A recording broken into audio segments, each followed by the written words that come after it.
外面是鞭炮声，红灯笼高挂，大家都在欢庆新年。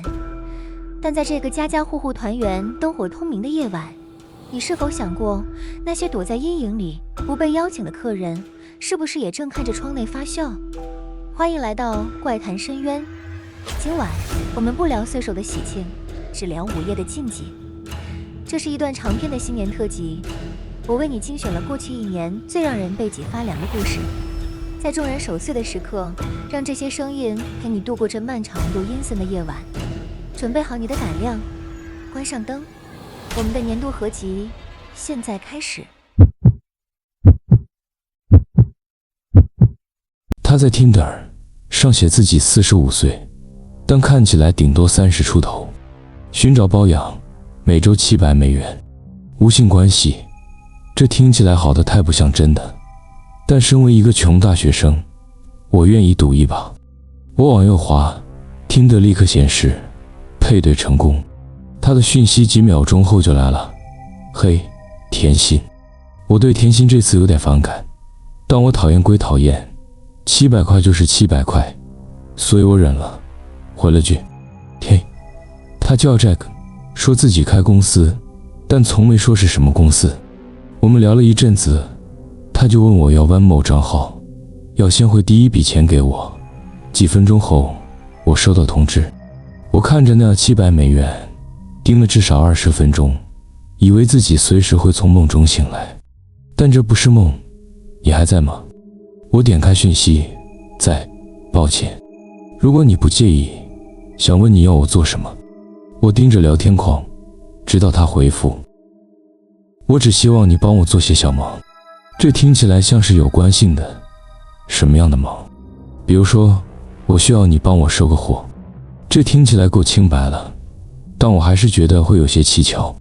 700块只为了收个包裹，拜托，我没那么天真。是去邮局之类的吗？不是，我会把地址传给你，但我不喜欢在 Tinder 上说这些。你有 Kik 吗？或者你可以给我你的电话号码。 Kik， 这是2011年吗？我决定给他我的电话，他立刻传了地址过来，接着又传了他家的地址，我要把包裹送到那里。我现在不在家，但门口的蓝色花盆下面有把钥匙。进去后，把包裹放客厅咖啡桌上，记得进去时要锁门，离开时也要再锁一次。我抓了车钥匙和钱包上车，把地址输入 Google 地图。收到。路上罗，我倒车出车道时，手机震了一下。我是说真的，进出都要锁门，拜托。我觉得他有点小题大做，但我还是答应了他。那房子看起来像废弃的，周围有道破旧的铁丝网，一个小门摇摇欲坠，跟周围那些比较漂亮的房子比起来，它显得格格不入。你是来拿 Jack 的东西的吗？我抬头看到一个男人站在房子敞开的门口，他几乎占满了整个门框，头快碰到门楣。他很高大，浑身肌肉，整个上半身都覆盖着刺青。对，应该是吧。我站在人行道上没动，回道：你待在那别动。他说：我照做了。老实说，就算他没要求，我大概也不会动。我环顾四周，发现这条街上没其他人。我一个21岁的女人孤身一人在街上，我紧紧握着车钥匙。几分钟后，那个男人抱着一个纸箱走出来，纸箱大概鞋盒大小，但边角有些污渍和潮湿。你能开一下车厢吗？他问。我打开后车厢，他把箱子放了进去。好了，给你。他说谢谢。我回道。我绕到驾驶座开门。哦，还有一件事。他说。我看向他。小心点。他说。我回话。我把音乐开到最大声，一路开到 Jack 家，希望能盖过我的焦虑，但没有。我把车停在碎石车道上，待在车里，欣赏着那栋房子。那是一栋巨大的房子，门廊有10柱，草地绿的我从没见过。我关掉引擎下车，拿起包裹，走向前门，从他说的地方拿了钥匙。我开门走进去，随手把门关上。我想起他说过的话，进门后要锁门。我觉得这有点夸张，但当我盯着关上的门时，不知怎地，我却伸手把门锁上了。我走进屋内，脚踩在厚实的酒红色地毯上，感觉很舒服，同时欣赏着屋内的装潢。所有家具都是木质的，看起来贵得吓人。这里的装潢费用大概够我读好几次大学了。我把包裹放在咖啡桌上，正要走回门口时，听到屋内某处有电话铃声，我僵住了。口袋里我的手机震了一下，我拿出来看，除了 Marvin 的电话，其他都别接。我把手机放回去，循着电话声找过去，探头看了几个房间，最后在一个办公室里找到电话。我走到桌边，看了来电显示 Jack 来电。这有点奇怪，我拿起我的手机，又看了一次讯息。我开始感到有点毛毛的，决定不接电话，以策安全，然后离开了房子，记得锁门。从那以后，我帮 Jack 做了几次类似的事儿。我开了一辆 BMW 到另一个城市的随机公园，然后下车开另一辆车回到 Jack 家。他让我跟他的员工见面吃午餐，那人给我一个公事包，要我送到我第一次去的那栋房子，并告诉我他会知道我是否有偷看里面。有几次，他还让我开车到同一栋房子，跟那个叫朱利欧的家伙待一段时间。总共我赚了大概$3500。最近一次 Jack 叫我在他家过夜，我醒来时收到他传来的简讯，我需要你在我家过夜。我从来没亲眼见过他，但跟他通了几次电话。他接着说，如果我遵守几条规则，他会付我$1000让我过夜。那天晚上我开车到他家，车道上没车，平常也是这样，但门廊的灯亮着。我走上去开锁，进去后又把门锁上。屋子里的一切看起来都没变。Jack 在电话里跟我说，他会把规则清单放在餐桌上。我把所有东西都放在客厅里，我的行李跟里面那些昂贵的家具比起来，简直像垃圾。我逛到厨房，然后到餐厅，果然，木桌上有一张纸，被一个空杯子压着。进来时锁门，只接 Marvin 的电话。晚上9点到11点之间不要开任何水龙头。晚上10点后，任何人都不要开门，不管他们自称是谁。如果走廊尽头的衣橱门开着，就睡图书馆；如果关着，就睡任何一间卧室。原点午夜回来，如果他开始敲窗户，就躲起来。把电视打开，让他整晚播放雪花杂讯。切勿忘记这么做，冰箱里的东西随便吃。我早上会付钱给你。晚安。我确保自己遵守了所有规则。老实说，我有点后悔这个决定，但既然我已经来了，而且也拿到钱了，我还是决定留下来。我想只要我遵守所有规则，我就会没事。不过这感觉还是有点怪。这是什么？鬼屋吗？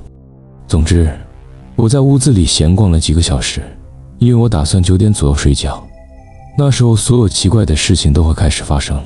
8点50分，我刷了牙，这是9点前最后一次用水龙头。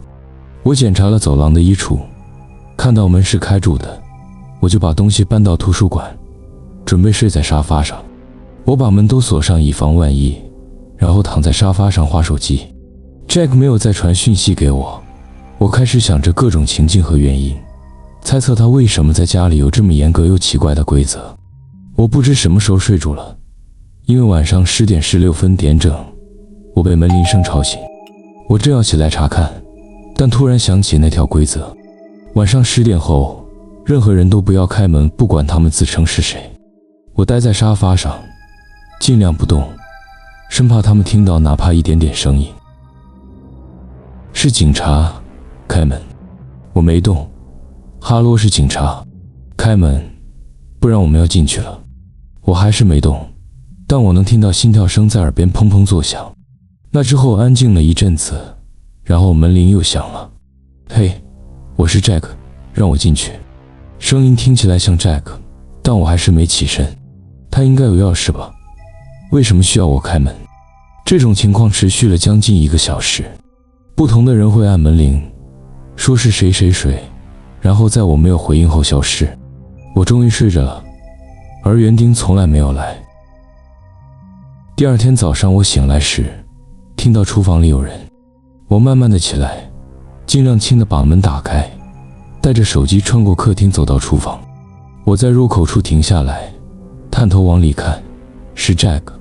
他站在炉子前搅拌着什么，咖啡机在他身后的柜台上煮着咖啡。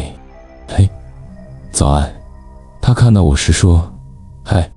我紧张地回道，我之前从未亲眼见过他，但他看起来跟他网络上的照片一模一样。炒蛋吗？他用木勺指了指锅子问道。对，谢谢。我回道，走过去接过他递来的盘子。我默默地吃了早餐，喝了咖啡。所以怎么样？他问。还好，没发生什么特别奇怪的事。我回道。酷。他回道。房间里弥漫着一股尴尬，我想我现在要走了。我有课。我话说到一半，其实我没有，但我真的想离开那里。哦，不对，当然，我们改天再聊。他回道。我拿了我的东西，他送我到车边，我能看到他站在车道上，盯着我离开。我到家后，把所有东西拿出来，发现那张清单还在我身上。我坐在床上，又读了一遍。我感觉身体紧绷起来，因为我意识到自己忘记了一件事。把电视打开，让它整晚播放雪花杂讯，切勿忘记这么做。把电视打开，让它整晚播放雪花杂讯，切勿忘记这么做，切勿忘记这么做。我盯着纸上的字，直到它们失去意义。旁边，我的手机震了一下，把我拉回现实。那是那笔$1000的款项。我看了看手机，然后又看回清单。也许这不是一个重要的步骤。我正想着这件事时， Jack 的一条简讯进来了。我现在不在城里，下周应该会回来，所以这段时间你不用再帮我跑腿了。钱刚会过去，去玩的开心点。我盯着讯息，又读了一遍，再一遍，再一遍，确认一下。我现在不在城里。我回想起今天早上 Jack 怎么在他家里，他怎么给我做早餐。我现在不在城里。几分钟内又来了一条简讯，这次是个我不认识的号码。你是不是忘了做什么？这条简讯后面还附了一张 Jack， 或者说这个 Jack 本人的照片，站在电视机前的样子。我没有回复，接着又来了一张照片，这次是我家外面，后面又跟了一条简讯，小心点。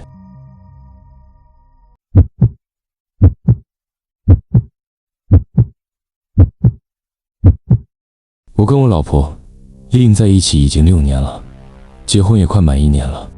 我们的感情一直都很正常，从来没出现过什么怪异的行为或让我警觉的事。说真的，这次发生的事情完全不像他会做的事，真的很反常。Lin是个很温柔、聪明又体贴的人，他一直都很实际，从来不会做那些幼稚或故意吓我的事情，这根本不像他平常的性格。他甚至不喜欢看恐怖片。刚交往时，他答应陪我看《闪灵》，因为知道我很爱恐怖电影。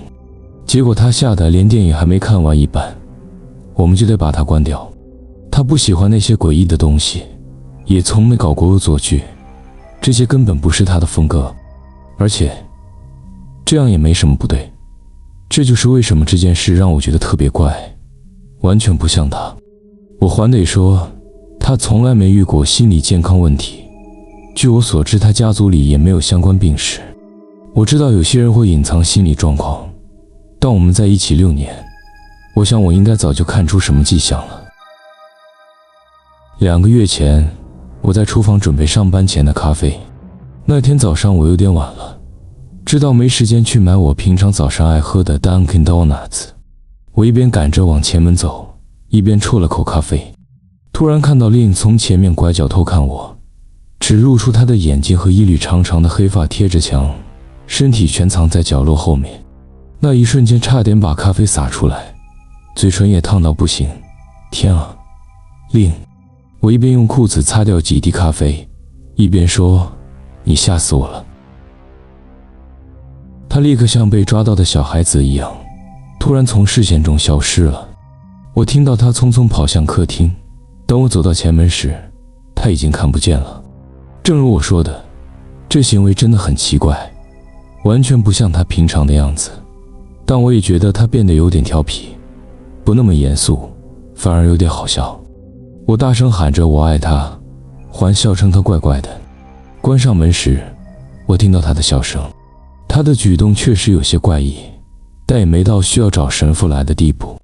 午餐时我已经忘了这事，回家时他又恢复正常。我没提起这件事，他也没说，生活就这样继续着。接下来的事件发生在3天后，大约凌晨2点，我醒来想去喝点水。当时我站在厨房中岛，手里拿着一壶柳橙汁，突然有种强烈的感觉，好像有人在盯着我看。不知为何，我低头看地板，却看到我妻子那张带着微笑的脸正盯着我。她从中岛的另一侧偷看我，双眼睁得大大的，目不转睛，嘴角挂着笑，笑得像柴郡猫那样诡异。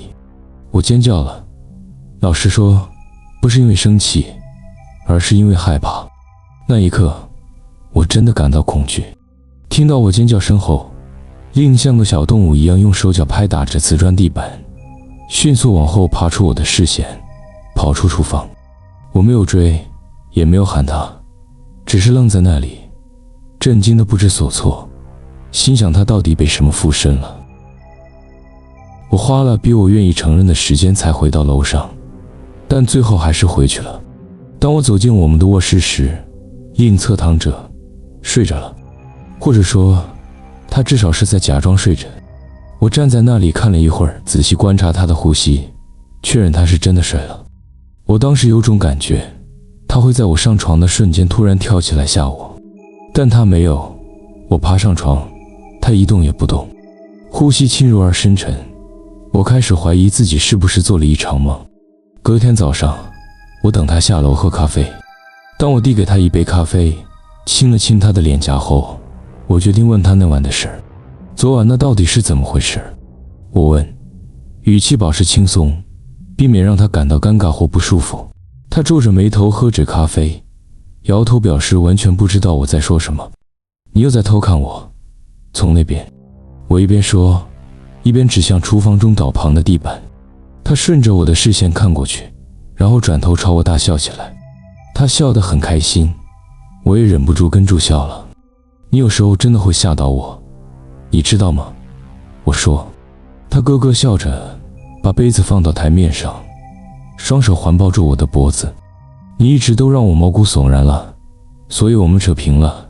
他调皮的回应。我们道了声再见，各自去上班。开车的时候，我一直想着他那天从中岛后面对我咧嘴笑的模样，那双手在地板上爬行时发出的声音。我告诉自己，他只是想搞怪，想陪我一起享受对恐怖事物的热爱。我并不是真的害怕他，但心里总觉得怪怪的。后来我越来越常看到他偷看我，有时候他会从沙发后面或客厅的窗帘后偷瞄我。有一次，他甚至钻进了摆在我们床尾奶奶留下来的那只老旧大箱子里。如果不是那箱子破旧的铰链发出声响，我甚至都不知道他藏在里面。他把箱盖微微掀开，只露出半张脸，笑得像个兴奋的小孩，那模样让人毛骨悚然。我都不知道该说什么，只能呆呆地盯着他看。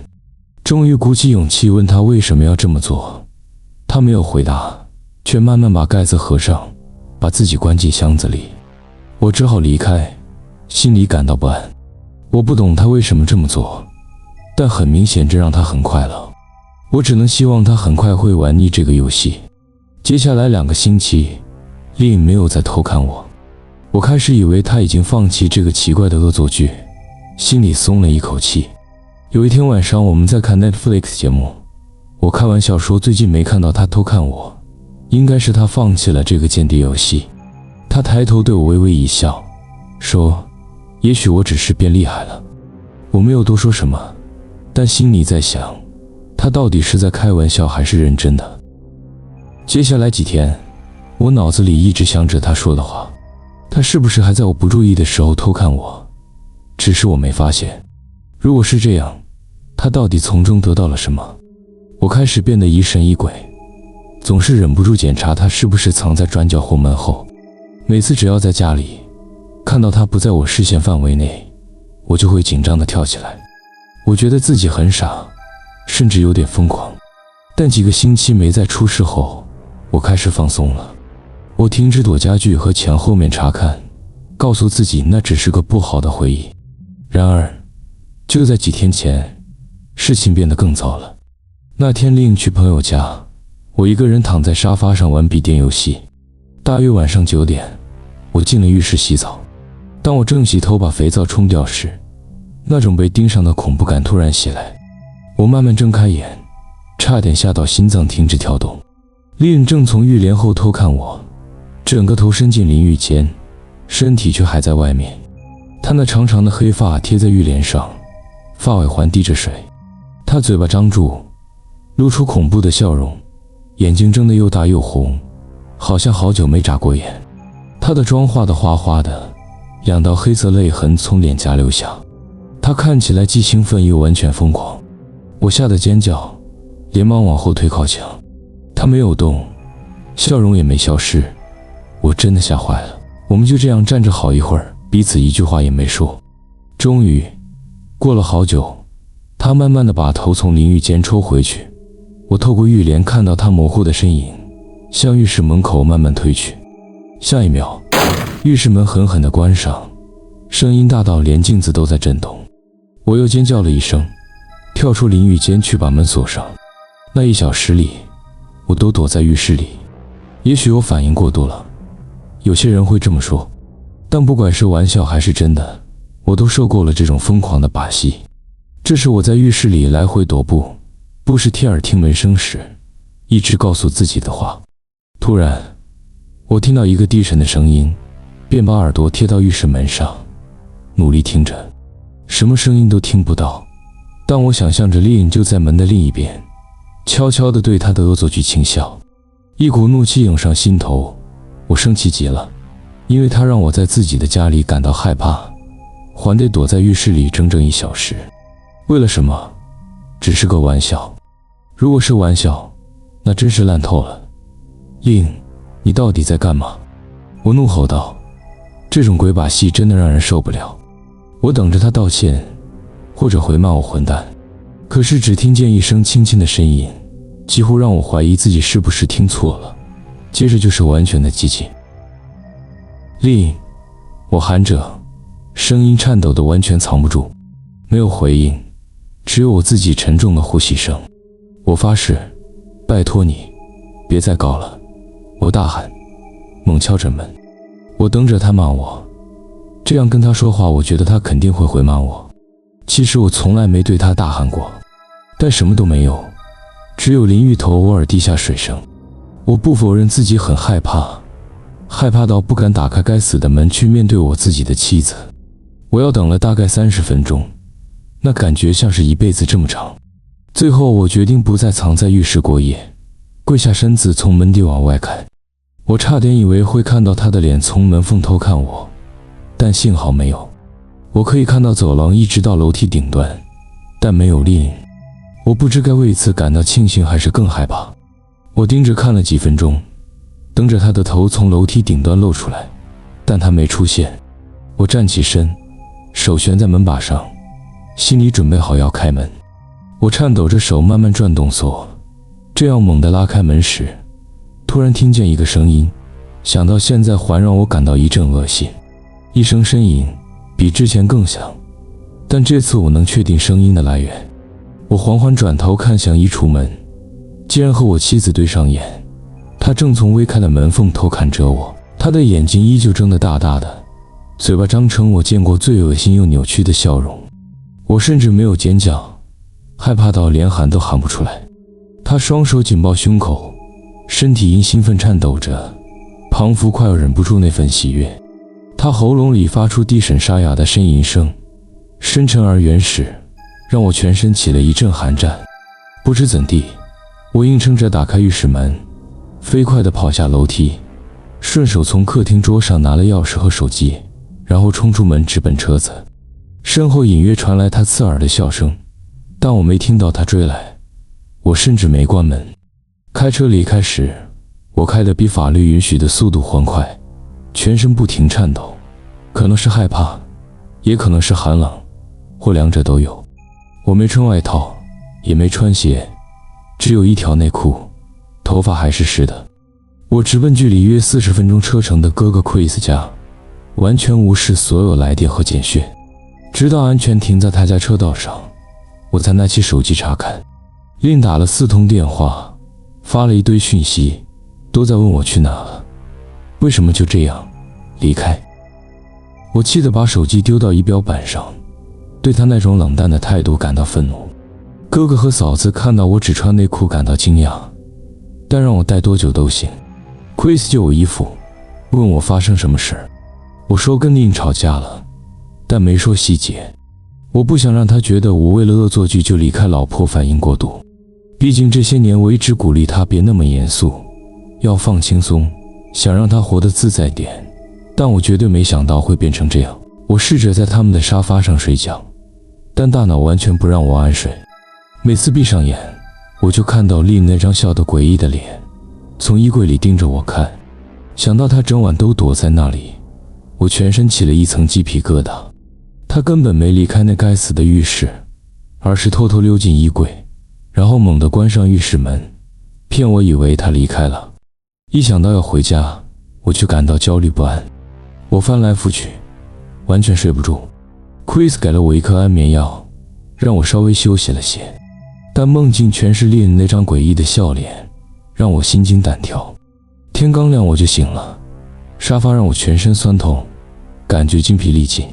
我知道迟早得打给Lynn，但却不知道该说什么。除非他保证不再做那些恐怖诡异的事，否则我绝不会回家。我只想要回我的妻子，那个一向严肃认真的她，现在看起来比以往任何时候都更让我怀念。我正想打给她，把这些话说出口，突然又感到那熟悉的被监视感。我正盯着天花板，心跳快得像要跳出喉咙。虽然害怕，但我不想移开视线，然而越忽视这感觉越强烈。我的目光不由自主地移开天花板，他的脸贴在沙发旁的窗户上，盯着我，那张扭曲的大小嘴巴没有任何改变，口水从他嘴角滴落，在玻璃上留下2条长长的痕迹。我不知道他在那里多久了，但感觉他已经待了整晚。我没尖叫，当下愤怒盖过了恐惧。我从沙发跳起来，重重拍打着玻璃。Lynn，你疯了吗？你到底怎么了？快回家！我喊道。现在他没有动，脸上的诡异笑容反而更加灿烂，仿佛他从未如此兴奋过。我听见 Chris 和他妻子在楼上动静，仿佛他能听到。他的头微微朝他们的方向动了动，然后慢慢合上嘴巴。Chris 担心地从楼上喊我名字，我转头看到他和 Rebecca 匆匆下楼，回头望向窗户，Lynn已经不见了，只有玻璃上那2条口水痕迹证明他曾经存在。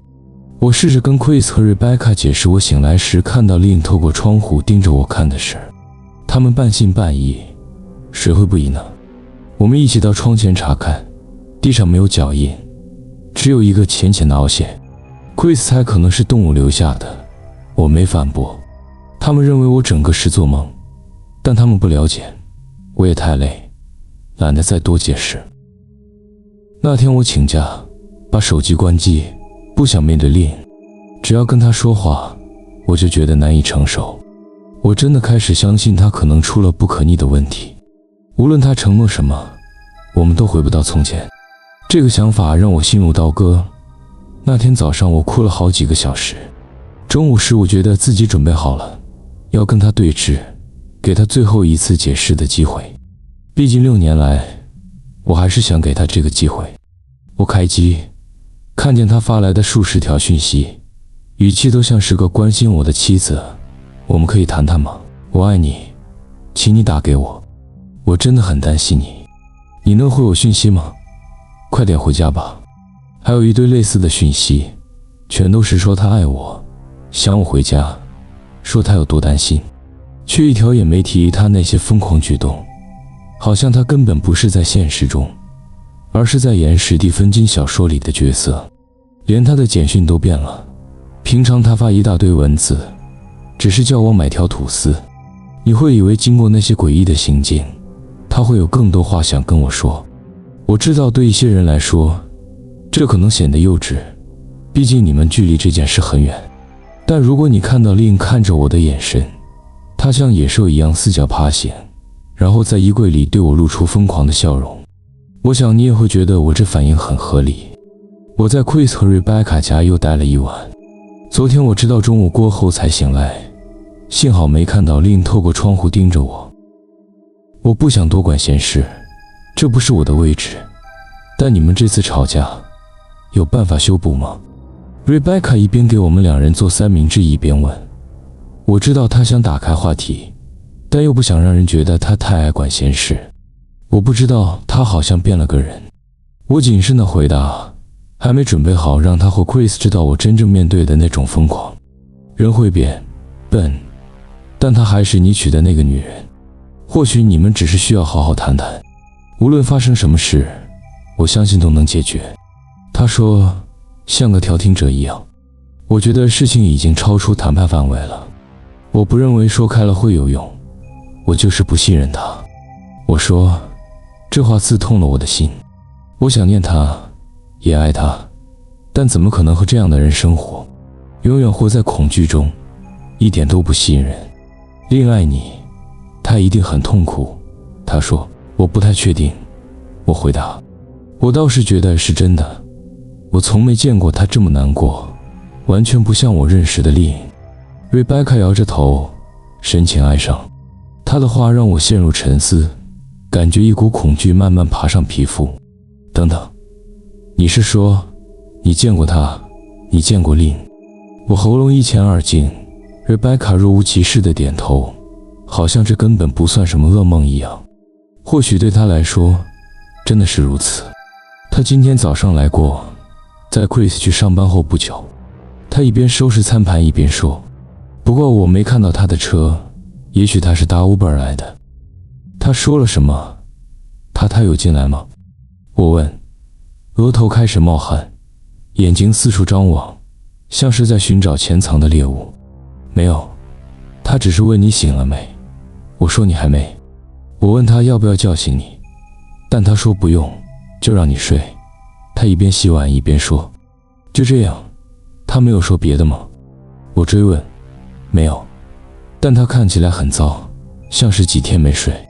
我觉得你应该打给他。我从桌旁站起，谢谢 Rebecca 准备午餐。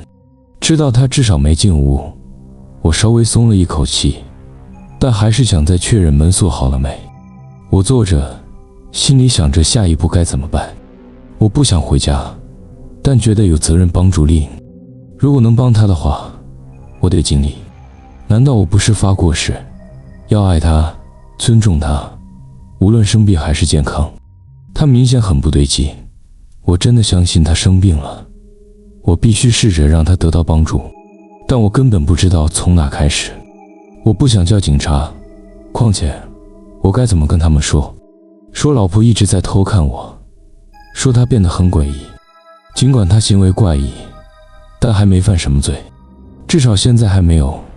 警察大概会说我小题大做，但这不是玩笑，感觉很不对劲，甚至有危险，像他笑容背后藏着什么阴暗的东西。身为丈夫，我确实有权利让他接受精神评估，但如果他在医生面前表现正常怎么办？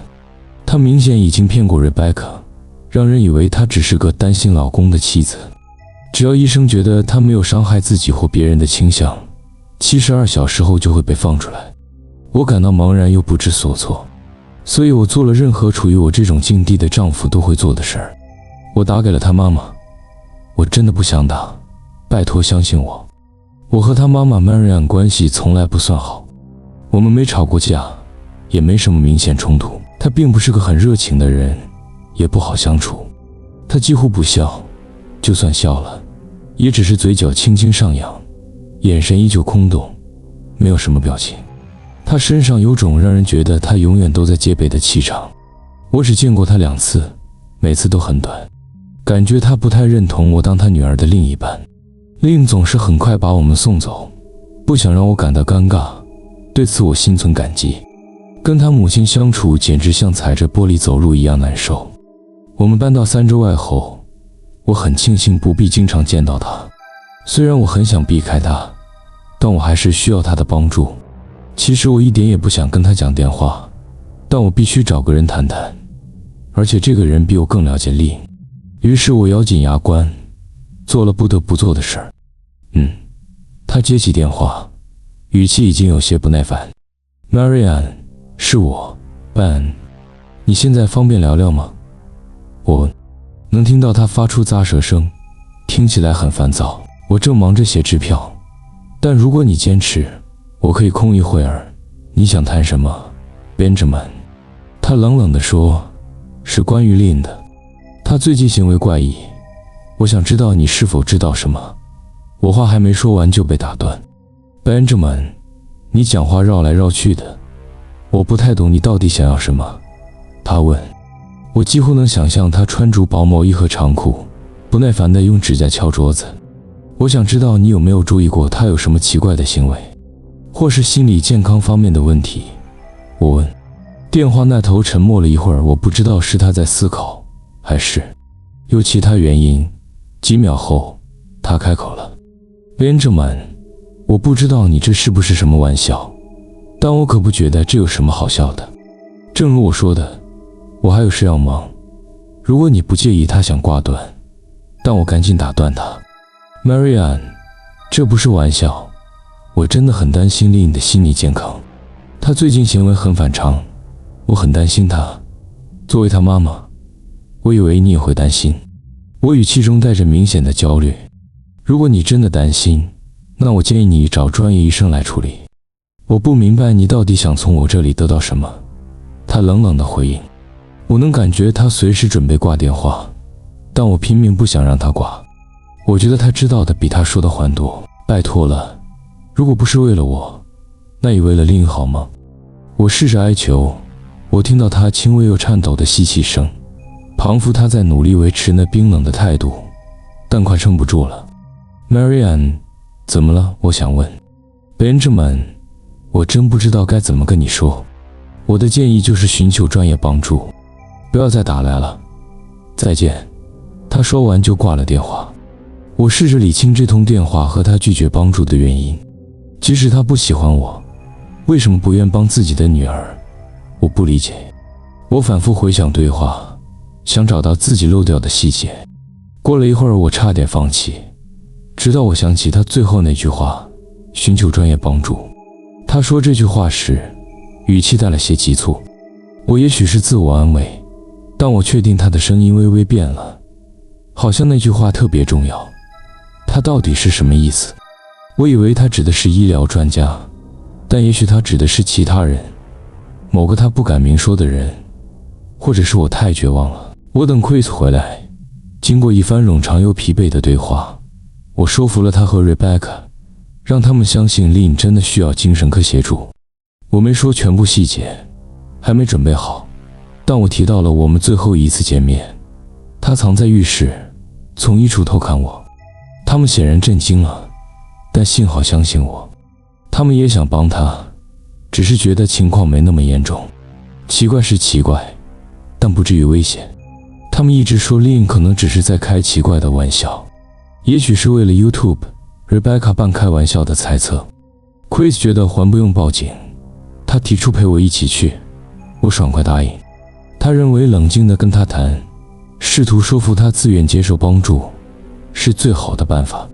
我同意照他说的做，至少我不会独自回那屋子。今天早上吃完早餐，我们开车去了。晚上我绝对不敢去。车子开进车道时，我胃里翻腾。他的车没停那，但我依然不敢松懈。前门扮演着，我差点以为会看到他的眼睛透过门缝盯着我。我全身发抖，开始冒汗，奎斯倒是轻松，他手插口袋，像散步似的等我开门。我真羡慕他的淡定。我推开门，一股腐臭味立刻冲鼻。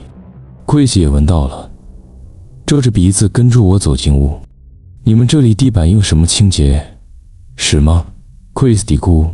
闭嘴。我说，眼睛快速扫视，找寻林的踪影。这栋房子早上10点了，却死一般安静且黑暗，所有窗帘紧紧拉上，不让一丝阳光透进来。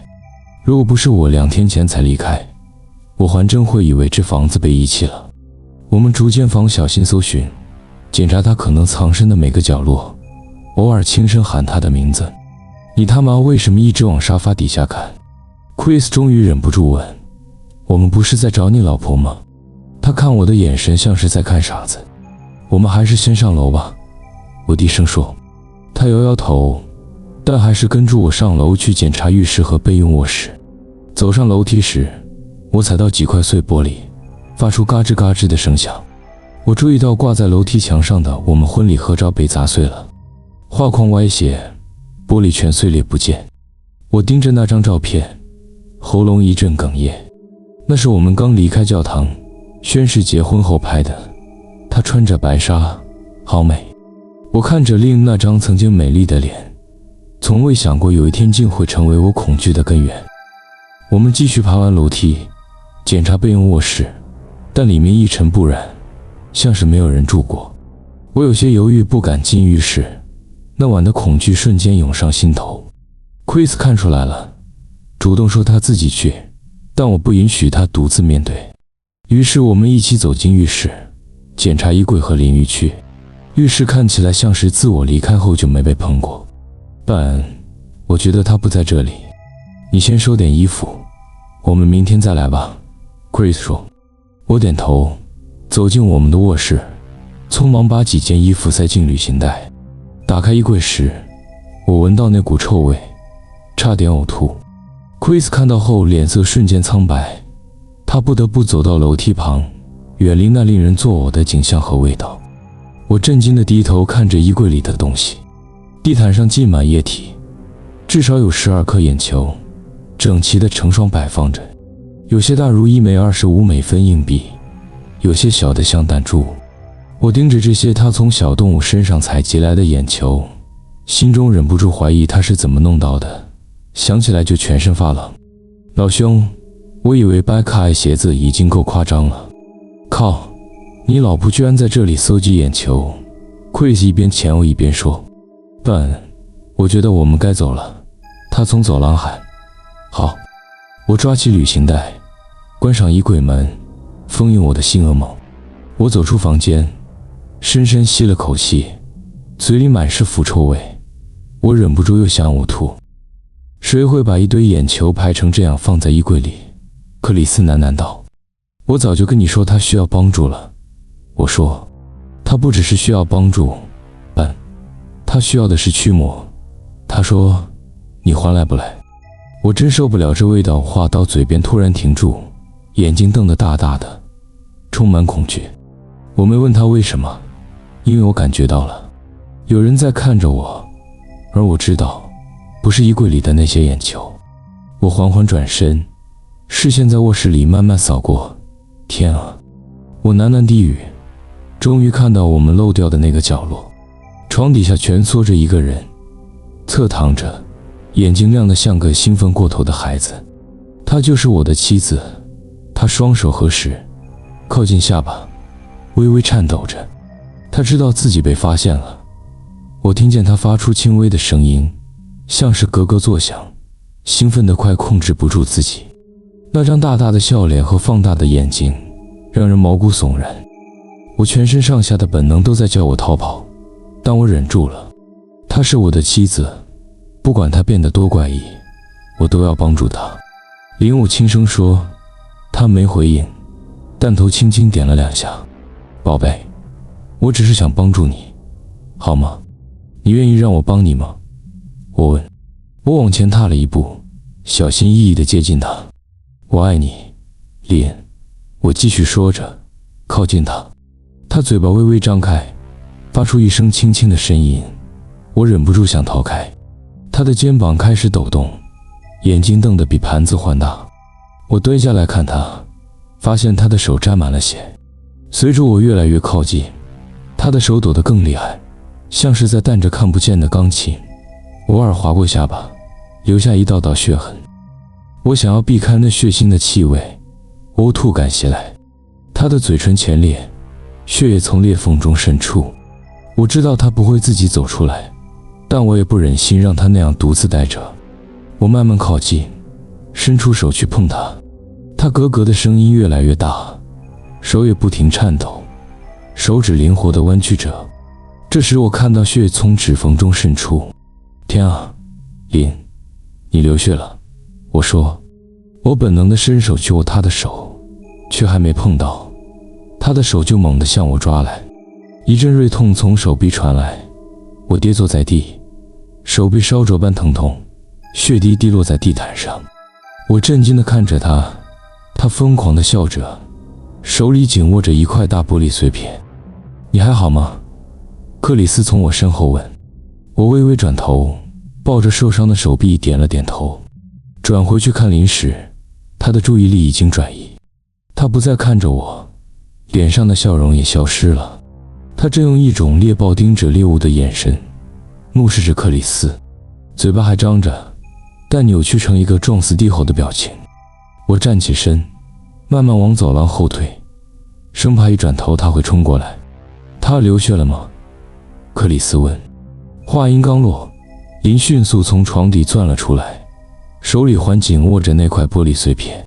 克里斯，快跑！我喊。他好像吓得动不了。几秒后，我感觉背部撞上他，他依然站在楼梯口，眼神直盯着我妻子的可怕模样。林爬完全身，站在卧室门口，整张脸都充满愤怒，肌肉绷紧，血从他的手指流下，滴在地板上。天啊！林克里斯试着轻松地说，你这是在玩捉迷藏吗？我伸手推他往楼梯方向走去。快动起来，克里斯！我尽量压低声音，但语气坚定。林的头猛然左右点动，嘴巴越张越大，几乎贴到胸口。我听见克里斯低声念着祷告，接着开始跑下楼。我站在楼梯口，心里挣扎着，想帮助明显需要救助的妻子，还是保护自己。我只是想帮你，我哽咽着说。他的眼睛重新锁定我，慢慢抬起手中的玻璃碎片，朝我冲过来，脸上带着极度兴奋的笑容。幸好我本能反应，飞快地跑下楼梯，一步跳过2、3阶，直奔前门。刚到门口，他猛地扑向我，双臂缠住我的脖子，嘴巴大张，在我耳边发出那种令人毛骨悚然的咯咯声。我用力甩开他，把他推倒在地，背部感到剧痛。我迅速打开前门，一口气冲到车子旁。克里斯已经站在院子里，电话里正跟警察联络。我没说话，直接跳上车。克里斯接着跟住我上车，还在跟911通话。我看着后视镜，心想他肯定会追过来，但他没有。我直接开到急诊室，手臂缝了11针，背部缝了3针。警察问了很多问题，也回去房子搜查，但当然林已经不见踪影了。他们建议我先去朋友或亲戚那里避一避，再尽快申请保护令，但我知道这些都没用。我不知道为什么，就是有种直觉。我把 Chris 在回家后开车离开，一路往远方开。最后我找了一间距离1个小时车程的汽车旅馆住下。我只想离林越远越好。这4个小时来，我一直待在这里，心里环抱着一点希望，也许警方会找到他，也许他们能帮他，让他得到他需要的治疗。但现在我不那么认为了。就在40分钟前，我收到一则简讯，来自一个陌生号码，只有3个字：我找到你了。还附带一张照片，画面很暗很模糊，但我一眼就认出来了，那是我老婆的眼睛。这些话是我在收到那张照片之后马上打出来的。我不知道该怎么办，我现在一个人，又冷又怕最糟的事，我有一种强烈的感觉，我正被监视着。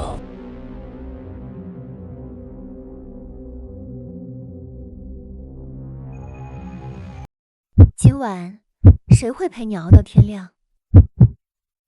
我在这趟6个小时的车程中开了大约4个小时后，才意识到自己必须停下来，不是只为了加油，而是因为我快要在方向盘前睡着了。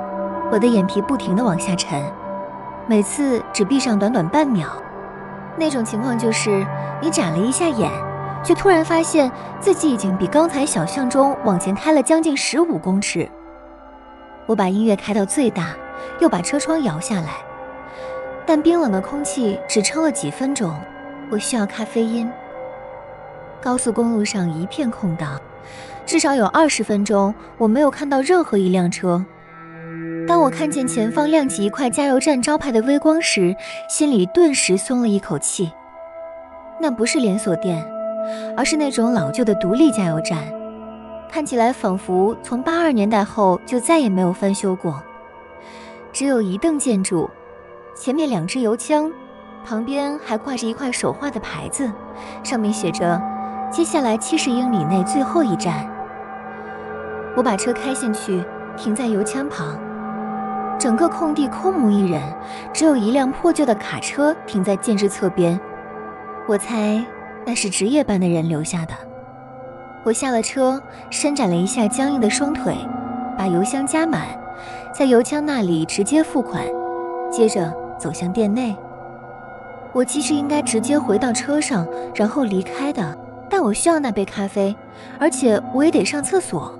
于是我还是推门走了进去。店里很小，只有几排零食和汽车用品的走道，后方角落窄着一个咖啡区，那种玻璃咖啡壶一看就知道已经在加热盘上放了好几个小时。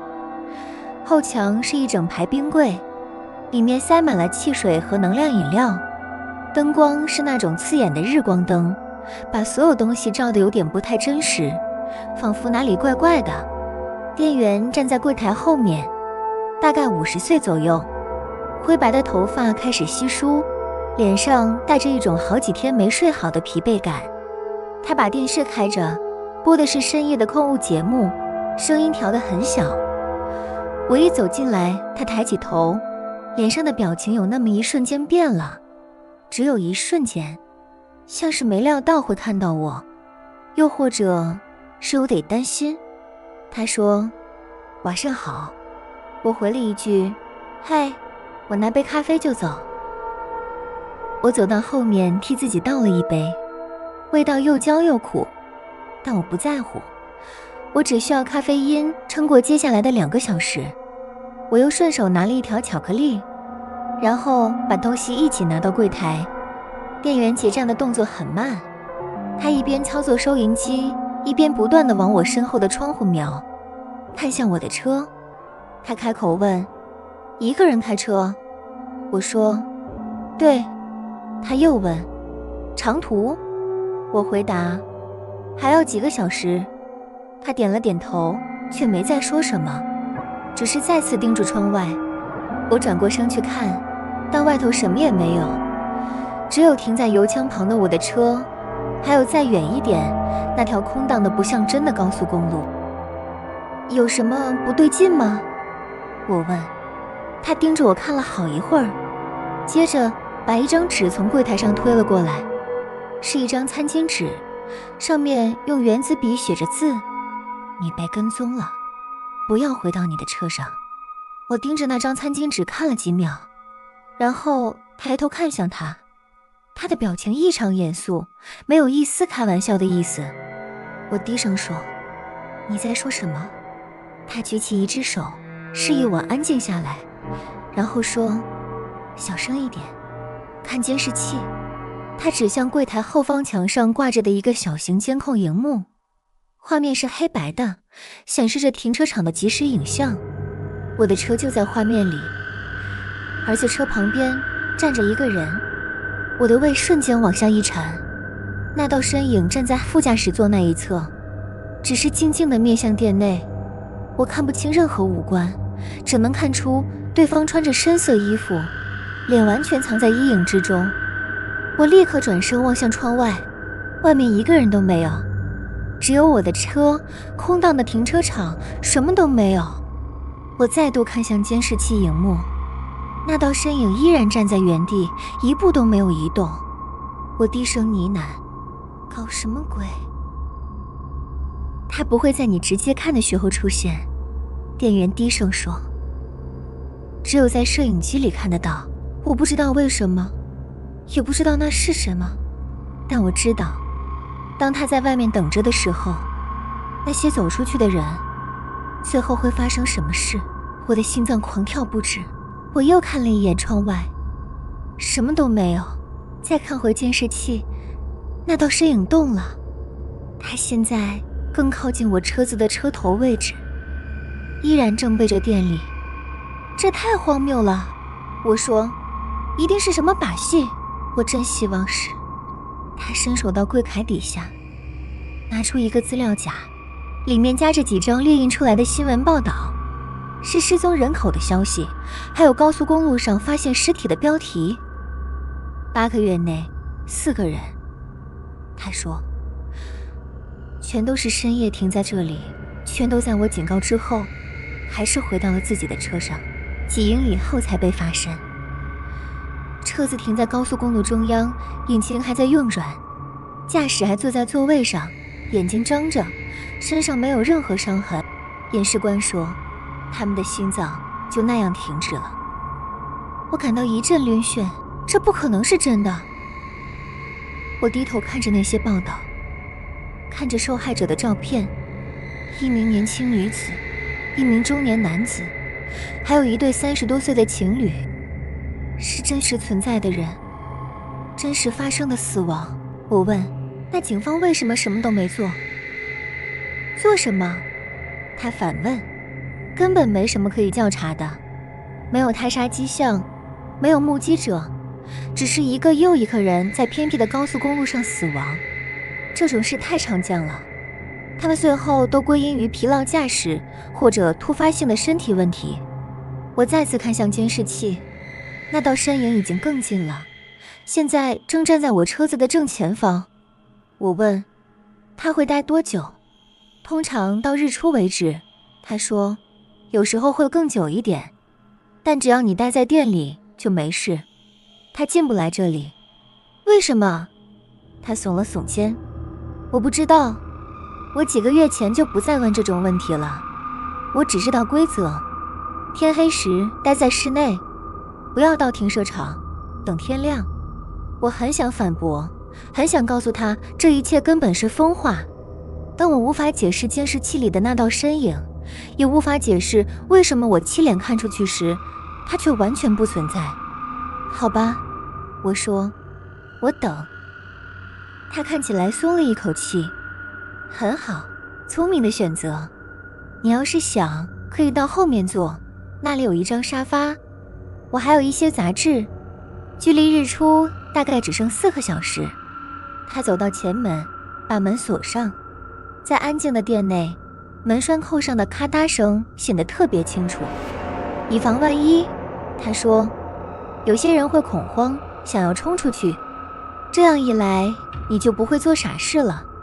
他说这句话的方式让我心里有点不舒服，但我告诉自己，他只是小心谨慎，是在帮我。我在柜台旁的一张高脚椅坐下，店员又回头看他的购物节目。每隔几分钟我就会瞄一眼监视器，那道身影始终都在，有时换了个位置，有时离建筑更近了一点，但他从来没有消失。大约过了1个小时后，我问能不能用厕所，他指向店后方的一扇门，就在那里。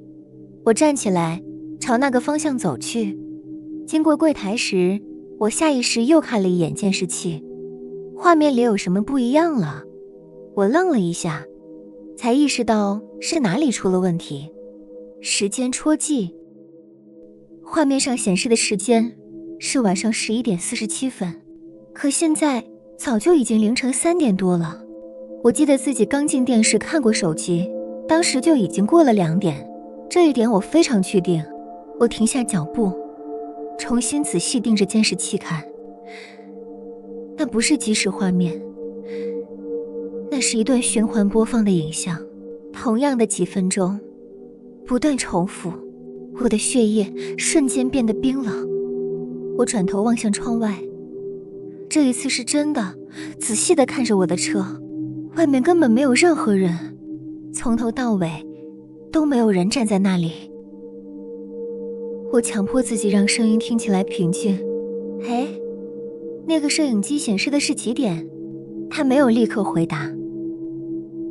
当我转过身时，他已经站在我身后，近的让我吓了一跳。你该去上厕所了，他说，语气变了，变得平板而空洞。你已经忍很久了，时间不对。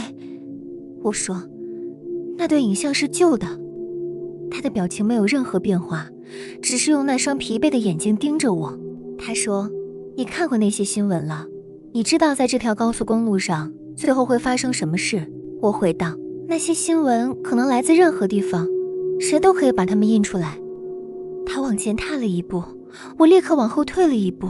你应该留下来，他说，外面不安全。我看向那扇门，锁着的，那道门栓需要从这一侧用钥匙打开。我问，钥匙在哪儿？我不能让你离开。他说，至少要等到早上，这是为了你的安全。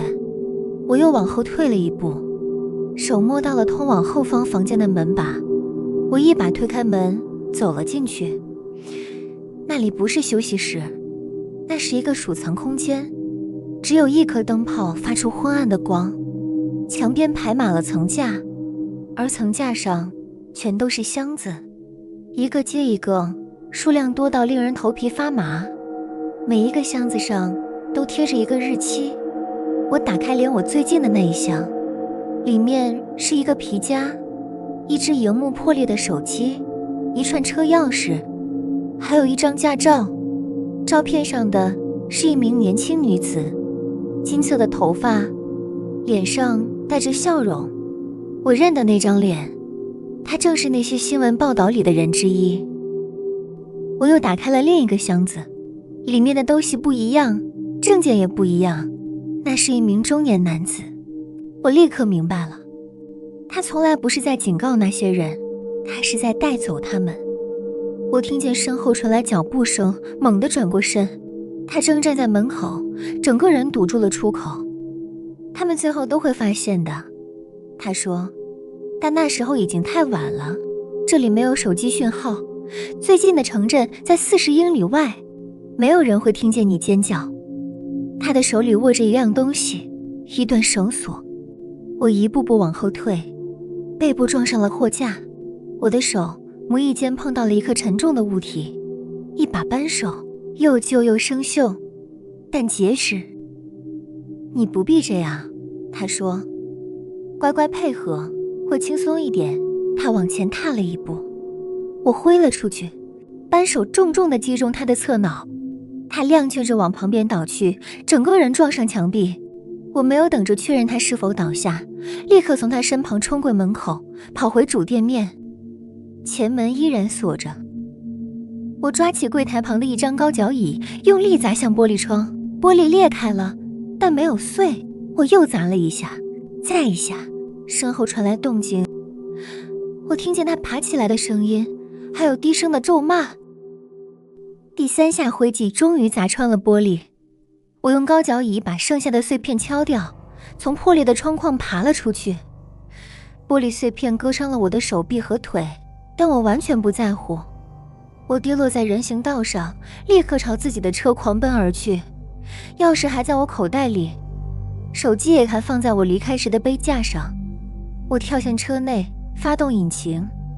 从后视镜里，我看见他踉跄着从破碎的窗户翻了出来。我一脚踩到底。我连续开了1个小时，完全没有停下来，直到最后在一个休息站把车停下时，我的双手抖得几乎握不住手机。我现在坐在车里，车门锁着，引擎还在运转。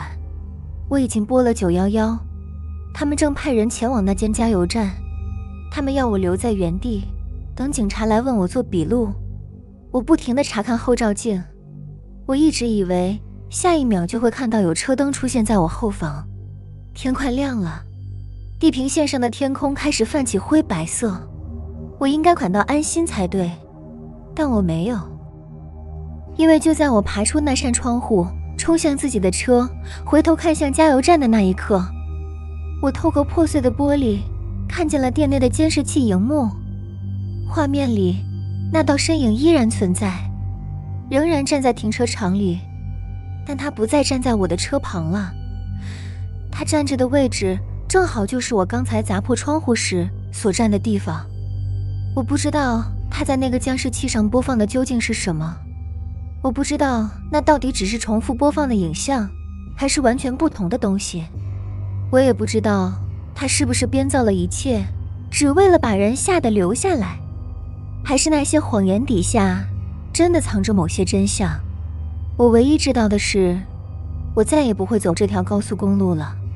而如果有一天你在路上看到一块写着接下来70英里内最后一站的加油站招牌，请你不要停，直接开过去，不管那里有什么在等着你，你都不会想亲眼知道答案。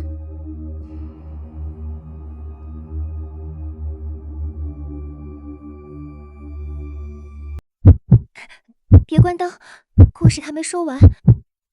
瞄头部，从我的太阳穴开枪，角度稍微往下。我需要子弹穿过我的大脑，在最短的距离内击中我的海马回。如果我够幸运，子弹撕裂我头骨的那种感觉可能只会持续几十年。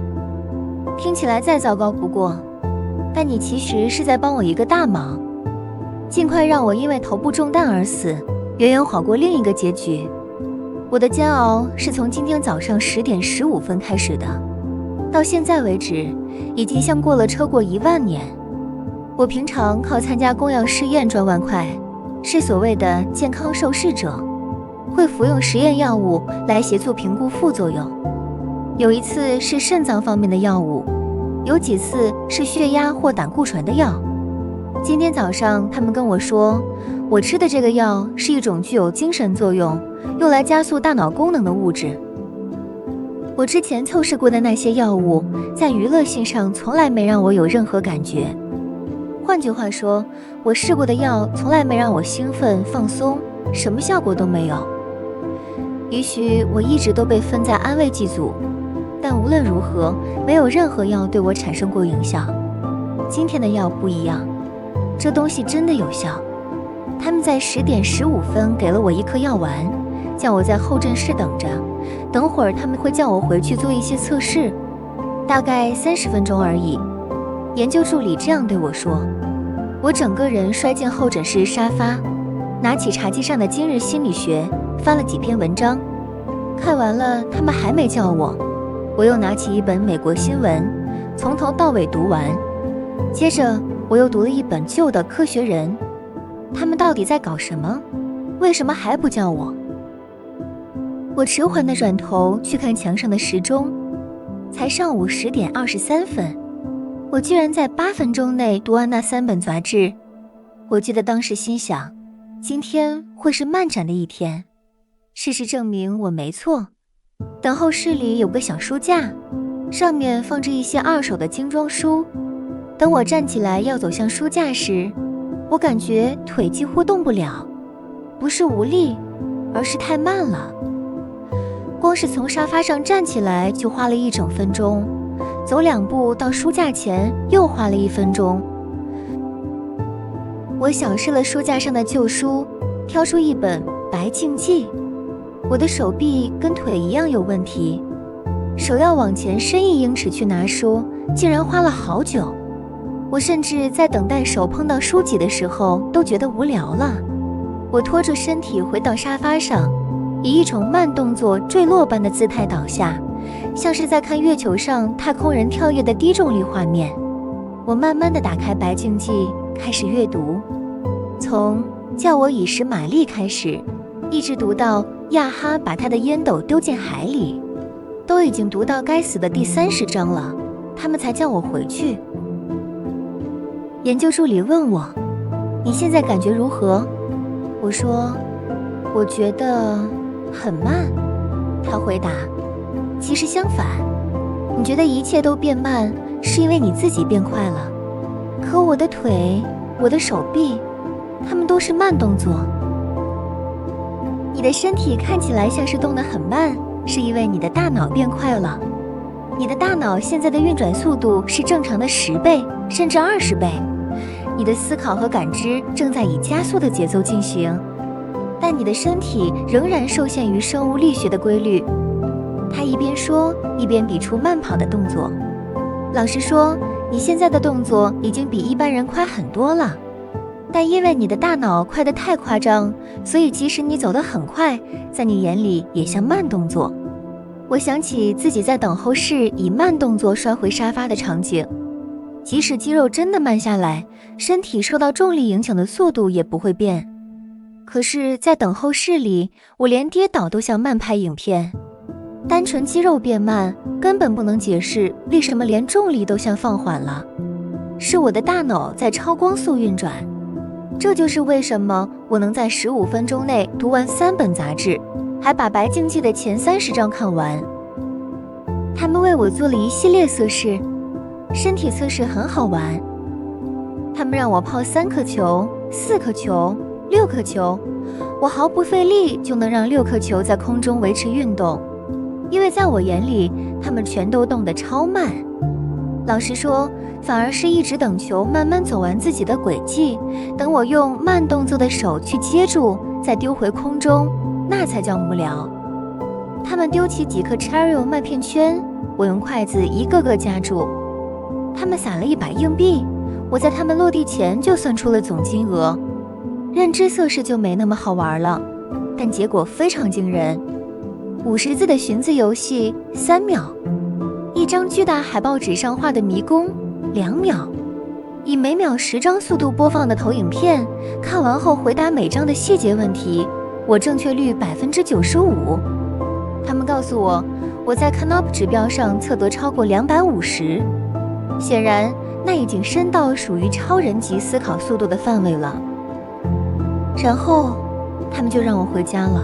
他们说几个小时后就会退了，但对你来说会像好几天。趁效果还在，用高速模式把一些工作处理掉吧，回家赶紧把工作信都回完。回家的过程简直是折磨，明明只有3站地铁，现实时间大概35分钟而已，但在我被药物加速的超速时间里，那感觉像过了几天。是的，整整几天。光是从医学研究中心走到电梯，就像花了1个小时。我冲出办公室，拼命想让腿动得更快，但生物力学的规则把我死死困住。即使我的大脑像加了光速引擎，我也完全无法让身体加快。身体和大脑之间的巨大落差，让我根本无法判断该何时减速、转弯或调整方向。我基本上变成一个巨大的慢动作白痴。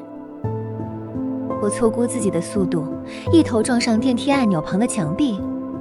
其实我早就看到墙面慢慢靠近了，我伸出去准备按电梯的手指，却完全来不及缩回，结果狠狠地撞上去。那一瞬间痛到不行。如果我的大脑还是正常速度，大概痛个30秒就结束了吧。但在现在这种被加速的状态里，那股剧痛仿佛持续了半小时，甚至45分钟，电梯更早。我感觉自己在那台电梯里下7层楼，花了4、5个小时，什么都不能做，只能盯着电梯内部那单调的墙面，仿佛永远不会抵达终点。我一路冲向地铁站，老实说，这段路程还算是有点好玩。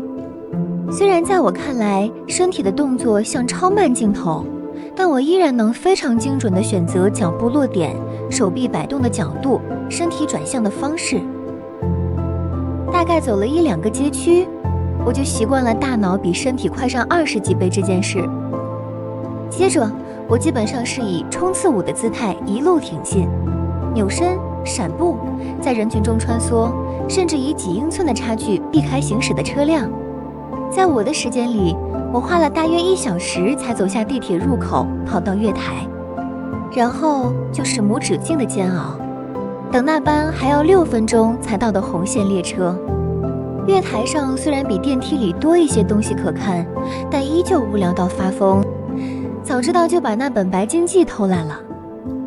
红线列车的进站声在我眼里像慢动作3段片，原本尖锐刺耳的刹车声被我高速运润的大脑拉成了低沉拉长像独奏大号的单音。不只是列车刹车声比正常低了3个8度，所有声音都慢到快听不见，人声全部消失，被降到了我听觉阈值以下。我唯一能听清的是车厢里一个婴儿的哭声，被慢得像鲸鱼在唱歌，而汽车喇叭、卡车越过坑洞的声响全都变成模糊低沉，像远处雷声的轰鸣。在研究中心时，我还能听懂人说话，也能回应，但现在跟任何人用语言沟通都不可能了。药效仍在加强，我在那该死的红线列车上仿佛待了好几天，是的，几天，听着婴儿的尖叫和列车刹车的大号独奏，在人声完全被降频消失时，味道却完全不受影响。我永远闻得到汗臭、刹车焦味，还有车厢里弥漫的屁味和各式气味，永远无法对它们嗅觉疲乏。终于，我回到了公寓，以全速冲进家门口，穿过玄关，对我来说就像慢悠悠地漂浮在一条慵懒的河流上，轻松、放松，甚至有点舒畅。回到家之后，我松了一口气，至少在家里我还有一些可以做的事情。我拿起正在读的那本书《百年孤寂》，把它读完。虽然我翻页的速度快到把好几页都沉破了，但感觉在读这本书时，大部分时间都花在翻页上，而不是在阅读。从我回家到现在，限时只过了3分钟。我试着上网，但实在太令人沮丧的慢了。每次载入新页面都像要花上好几个小时，而真正阅读内容则只需要1瞬间。我把新闻串里的100篇文章都看完了，限时时间才又过了3分钟。我从那堆还没读的书里又抽了2本出来，也把它们看完。4分钟过去，我决定试着睡掉剩下的药效。不幸的是，负责感知的那部分大脑被药物加速到了超高速，但那并不是掌控睡眠的那一部分。尽管我主观上觉得自己已经清醒了好几天，但我的身体大脑仍然认为现在只是下午1点25分，它完全没有准备要睡。尽管如此，我还是试着睡觉。我走向卧室，在我的主观时间里，穿过公寓就像飘了45分钟，然后把自己丢到床上，像羽毛一样慢慢落到床垫上。我闭上眼睛，躺了好几个小时。现实世界大概只有10分钟后放弃了，睡意完全没有来。我知道自己即将面对的是皮感上长达好几天甚至好几周的慢动作牢狱，所以我吃了一颗安眠药。药丸和我用来吞下去的那口水沿着喉咙滑下的感觉让我恶心得不行，像是一颗堵住呼吸的硬块，以瓜牛般的速度沿着食道往下爬。我读了一本书，10分钟过去了，我又读了另一本。从我吃下安眠药到现在，已经过了18分钟。我气愤地把书往房间另一头扔去，对自己目前的处境感到厌恶。那本书在空中慢慢旋转，打着转，就像风吹起的一片树叶。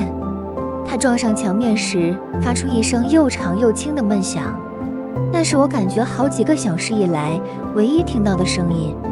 然后像拖鞋在泳池里沉下去一样，慢慢飘落到地板上。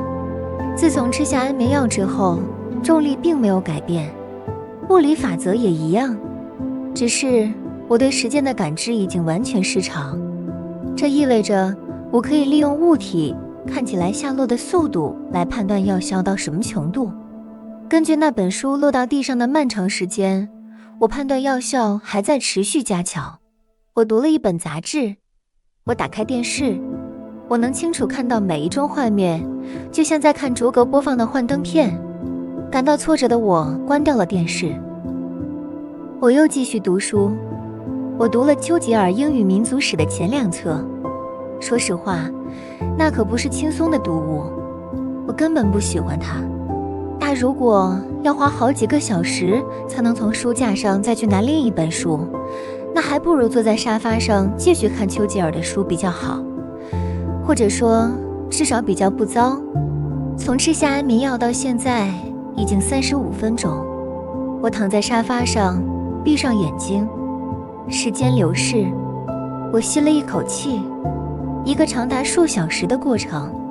时间流逝，我呼出这口气，又花了好几个小时。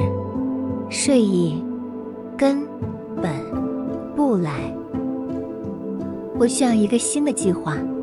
我决定回到早上他们给我试用药物的那个办公室，也许他们会有什么能抵消药效的东西，或者至少能让我昏睡过去，直到药效消退。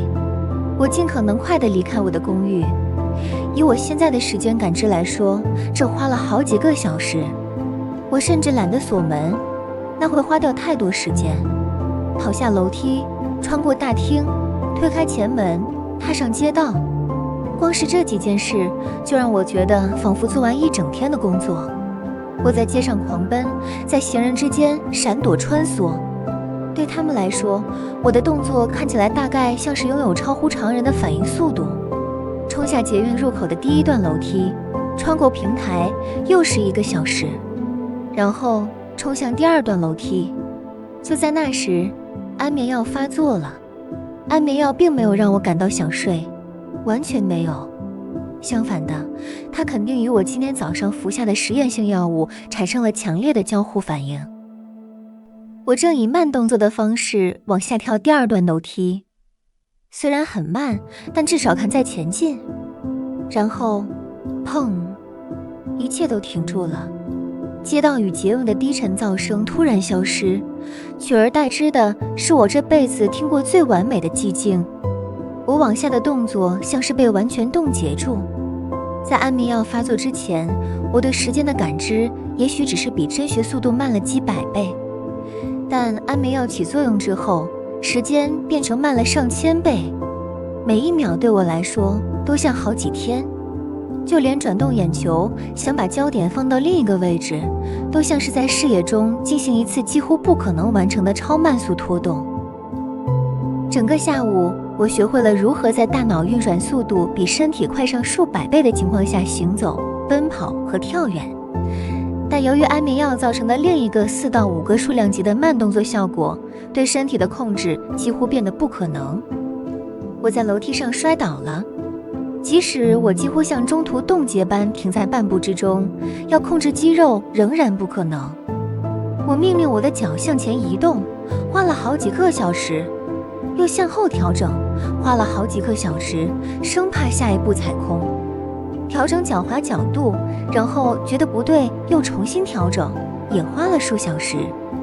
尽管付出这些努力，我还是在下一阶才扭伤了脚踝。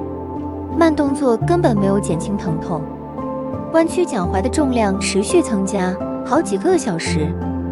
把疼痛传到大脑的神经讯号一定与传递耳朵声音的神经不同，声音能量会随时间被分散，稀释到几乎感觉不到，但疼痛则完全不受时间感知改变的影响，直接流入大脑。几小时越来越重的脚踝压力转化成了几小时不断增强叠加的疼痛。我向前倾倒，高速运转的大脑完全无法控制低速的身体。我向下飘落了好几天，好不容易才调整身体的角度，让我的头不会先着地。最后我落在右边肩膀上，一开始根本感觉不到撞击，接着是一点微弱的压力，随着肩膀接触地面慢慢增加，压力越来越大，带着越来越强烈的疼痛，延续了好几小时。最终我的肩膀撑不住了，以一种无止境令人反胃的拉扯感从关节中被扯了出去。等到我落地时，已经像是过了好几天。我蜷缩在地，盯着天花板，肩膀的疼痛仍像刚被重击那样强烈尖锐。在那漫长到几乎永恒的下坠过程中，我有足够的时间思考。如果每一秒对我来说都像是好几天，那现实中的每分钟就等于好几年。就算药物2-3小时后代谢完毕，这场噩梦在我的感知里也会像是持续了好几个世纪。落地的那一刻，我已经有了计划。我会想办法到达月台，然后跳到火车前面自我了结。我扭动身体，试着让自己撑到手肘和膝盖上，脱臼的肩膀在接连好几天里不停地哭喊着要解脱。我判断错误，整个人又翻到背上。我再试一次，结果脸朝下跌倒，一边努力弄懂该怎么操控一个比草生长还慢的身体。经过好几周的努力，我终于成功了。我稳定地撑在手膝之上。如果光是爬到四肢着地就如此困难，那么要我走路或跑步根本是不可能的事。所以我爬。我沿着地铁隧道爬行。人群脸上那愚蠢的表情在我眼中停留了好几周。我爬过旋转闸门，然后爬上手扶梯。手扶梯像冰川把冰块推进大海一样，把下班时段的人潮导入月台。我在那拇指近般漫长的下降过程中望着拥挤的月台。列车显示牌上写着下一班车20分钟后才到。20分钟对我而言就像1年，我得在月台上花上1整年，等死。我爬下手扶梯，忍受着通勤族脸上那一张张愚蠢表情，像是看了我好几天。我爬到前方几英尺外的一张混凝土长椅旁，把身体蜷曲在它旁边，试着找到一个能让肩膀痛楚稍微减轻的姿势。然后我的时间问题变得更糟，糟到根本不可能再更糟。楼梯上的极端减速只是实验性药物与安眠药交互作用的开始。当我蜷缩在长椅旁时，这种作用完全爆发。我眨了眨眼，接着是多年的黑暗，声音早已消失。随着我眨眼，视觉也消失了，剩下的只有从跌倒中传来的痛楚。我那超高速运作的大脑没有浪费时间去补偿感官的缺失。声音对我说话，歌唱给我听，用从未存在过的语言。图案、面孔和颜色在我心眼中来去匆匆。我回想起自己的一生，并想象自己再活一次。我忘记了英语，我陷入了深深的绝望。我与上帝对话，我成了上帝。我想象出一个新的宇宙，并用思想将它赋予生命。然后我又再做了一遍，又再做了一遍。我的眼睛以地质般缓慢的速度睁开，一丝微光，好几周，一道光缝，又好几周。地铁月台的展示角，我身旁通勤者的脚踝，以及对面墙上的一则广告。我从口袋里掏出手机。这是一个跨越数十年的计划，我怎么形容这份无聊？肩膀的痛楚比不上这种无聊。我能想到的每一个念头，我已经想过数百遍。眼前的脚踝和广告从未改变，从未改变。无聊如此强烈，以至于它有形可感，就像金属和石头般的固体吸入我的头骨，无法逃离。我还有别的选择吗？如果我爬到铁轨上，没有火上碾压我不会死。从4英尺高的地方摔下来，我会承受更大的痛苦，但很可能会被月台上某个好心人救起。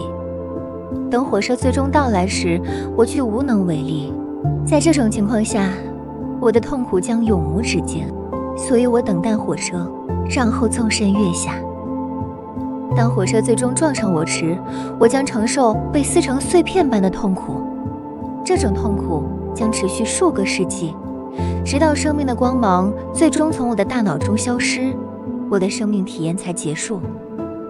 我在这张长椅脚下经历了数百个轮回，我的灵魂比任何曾经活过的人类都要古老得多。我生命的大部分体验都像是在地铁月台的地板上蜷缩着，痛苦的瞬间定格，眼前只有一成不变的脚踝和广告看板。这部影片是我的 B 计划，我的孤注一掷，我的渺茫希望。我花了毕生精力敲打键盘，发布这则讯息，只希望有人能看到它，并相信我的痛苦必须结束。此刻，就在这平台上的某个人会找到蜷缩在长椅下的男人，那个爬下扶梯的男人，然后赶快了结他，一枪爆头。如果你有枪，又刚好在格伦蒙特地铁站，请毫不犹豫开枪让我解脱。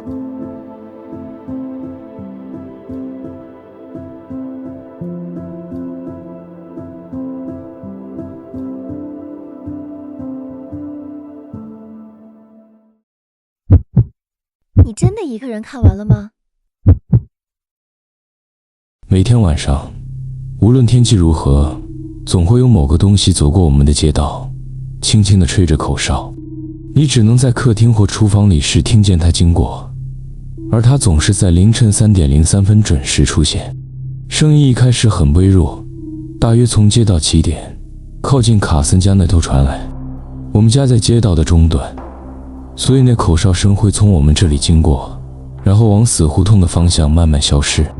我还小的时候，我和姐姐有时会偷偷溜进厨房偷听。爸妈不喜欢我们这么做，要是他们发现我们在那里，我们会被狠狠骂一顿。但他们从来没真的对我们太严厉，因为我们总是遵守那个唯一的大规则，绝对不要试图看那个在吹口哨的东西。我住的社区是一个挺奇特的地方，我从6岁开始就在这里住，我很喜欢这里。房子虽然不大，但都整理得很整洁，院子也挺宽敞，有很多地方可以跑来跑去。这里有不少和我同龄的小孩，我去年10月刚满13岁。我们是一起长大的，总在死胡同那里玩四方球，或者夏天时从一户人家的后门玩到另一户人家的后门。这里真的是个适合长大的地方。现在的我能看得出来，这里只有2件奇怪的事：晚上的吹口哨声，还有我们的好运气。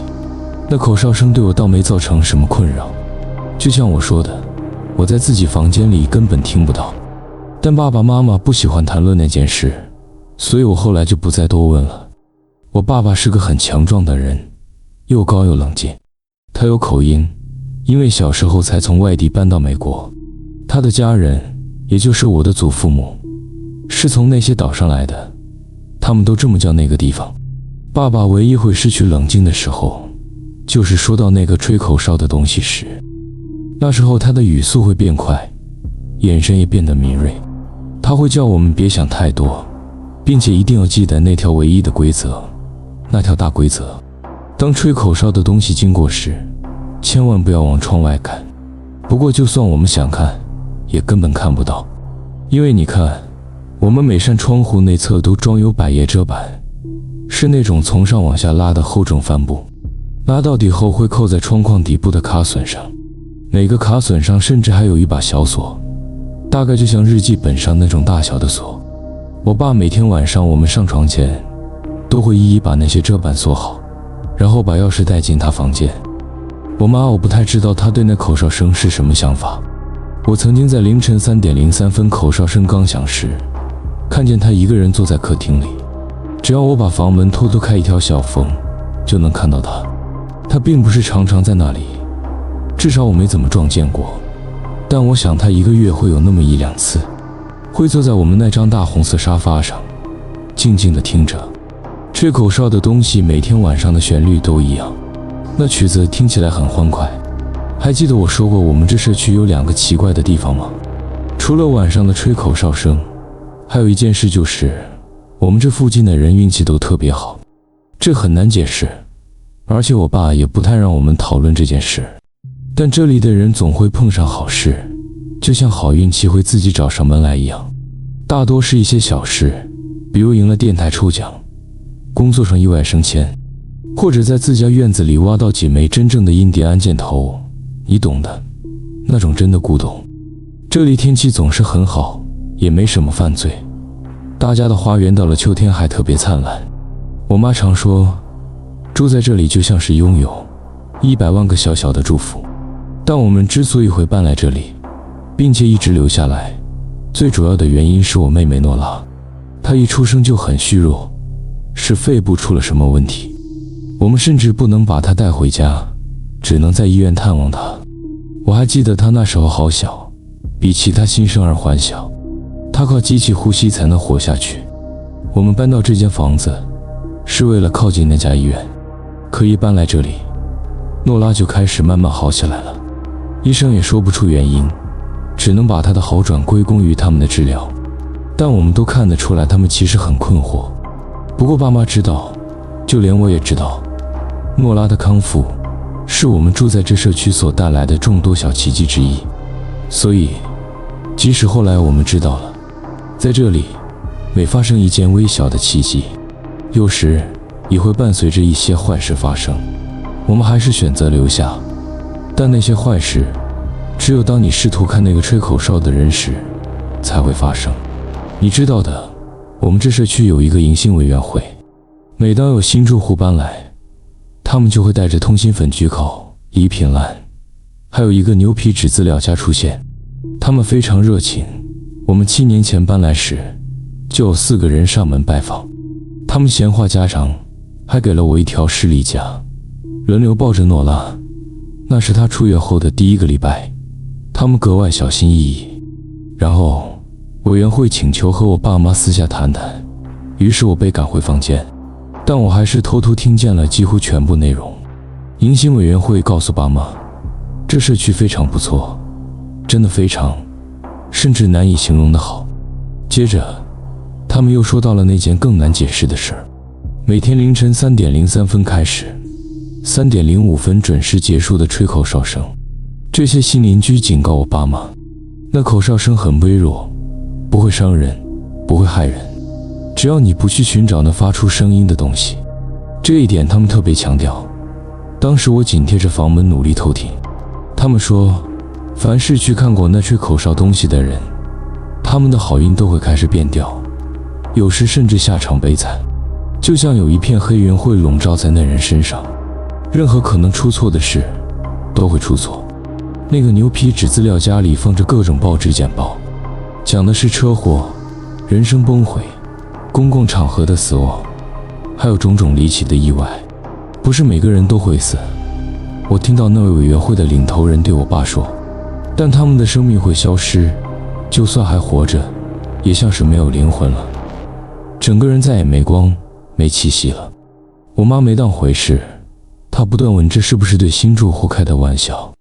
有一度她甚至生气了，指责委员会是在吓唬我们，想逼我们搬走，还问他们是不是因为我爸是从岛上来的，就对我们有种族偏见。我爸安抚了她，说他看得出这些新邻居是认真的，只是在帮我们。他解释说，从小他妈妈就会讲这种故事给他听，他知道这个世界上确实存在一些奇怪的东西，有些是好的，有些是坏的，但大多只是不一样而已。委员会一走，我爸就去了五金行，买回了帆布窗帘、卡榫和锁。晚餐过后，他就在每一扇窗上都安装好了这些东西。搬进新家的第1晚，我在凌晨3点偷偷溜出房间，却发现我爸还醒着，正坐在客厅的沙发上，抱着我还是婴儿的妹妹。我爸举起一根手指示意我嘘，但接着拍拍身边的沙发，示意我坐下。我坐下来，然后我们一起等着。在凌晨3点03分整，我们听见了那口哨声，就像邻居们说的那样，它出现又消失。口哨声每晚都会回来，而我们从不去看。我们每天也都在享受那100万个小祝福。诺拉现在已经能自己呼吸，成长为一个坚强、聪明的女孩。我爸甚至加入了迎新委员会。这里不常有新邻居搬进来，谁会想离开这种地方呢？但每当有新家庭搬进来，我爸和委员会就会带着通心粉巨口、礼品栏，还有那个牛皮纸资料夹登门拜访。我总能从我爸回来时的表情看出，那户人家到底有没有把委员会的话当一回事，还是我们很快要再迎来新邻居了。不久前，一户人家搬进了我们隔壁，之前住在那里的马蒂小姐在105岁时去世了。她过了一段长寿又安稳的生活。新邻居看起来非常合群，他们相信迎新委员会的话，也听从了我爸关于锁上遮板的建议，因为他们自己也有个年幼的小孩。我爸从没让我们看过那份资料夹里的简报或证据，但我想那里面的内容一定非常有说服力，因为新邻居刚搬来的那1个月，一切都很顺利。那天晚上，我们的新邻居临时要出城，他们就把儿子霍登送来我们家过夜。他12岁，比我低1年级。在那之前我跟他不太熟，不过当他爸妈吃完晚饭把他送来，一踏进我们家客厅那一刻，我就知道这一晚会很糟。大人一离开房间，霍登就这样问：你们知道每天晚上在外面吹口哨的是谁吗？我们3个坐在起居室里，电视上正放着某部迪士尼电影，没人在看。我跟妹妹交换了一个眼神，我说我们不谈那件事。霍登说，我觉得是住在转角那栋大黄房子的怪人，陶尔斯先生。我没问，不可能，他人超好的。霍登耸耸肩，那他一定是什么精神病杀人魔吧。诺拉的身子紧了一下。我说了，我们不谈这个。我重复道，走吧，去我房间玩任天堂。接下来几个小时，我们玩游戏，吃爆米花，看电影，就像一般的过夜派对一样。但我能看得出来，霍登越来越坐立难安。等爸妈跟我们道过晚安，锁好窗帘，上床睡觉后，霍登从蓝骨头椅上站起来，走到我和诺拉坐着的床边。你们真的从来没试过看吗？他问。差不多要那个时间了。就像大多数的过夜派对一样，我们理所当然地忽略了该睡觉这件事。当我看了眼时钟，既然真的快凌晨3点了，我吓了一跳。我叹了口气，我说了，我们不。他打断我，你看，我没办法看，就算我想也不行，因为我爸每天晚上都会锁上窗帘，还把钥匙藏起来。诺拉说，我们爸爸也是。不对，霍登回道，你爸没藏。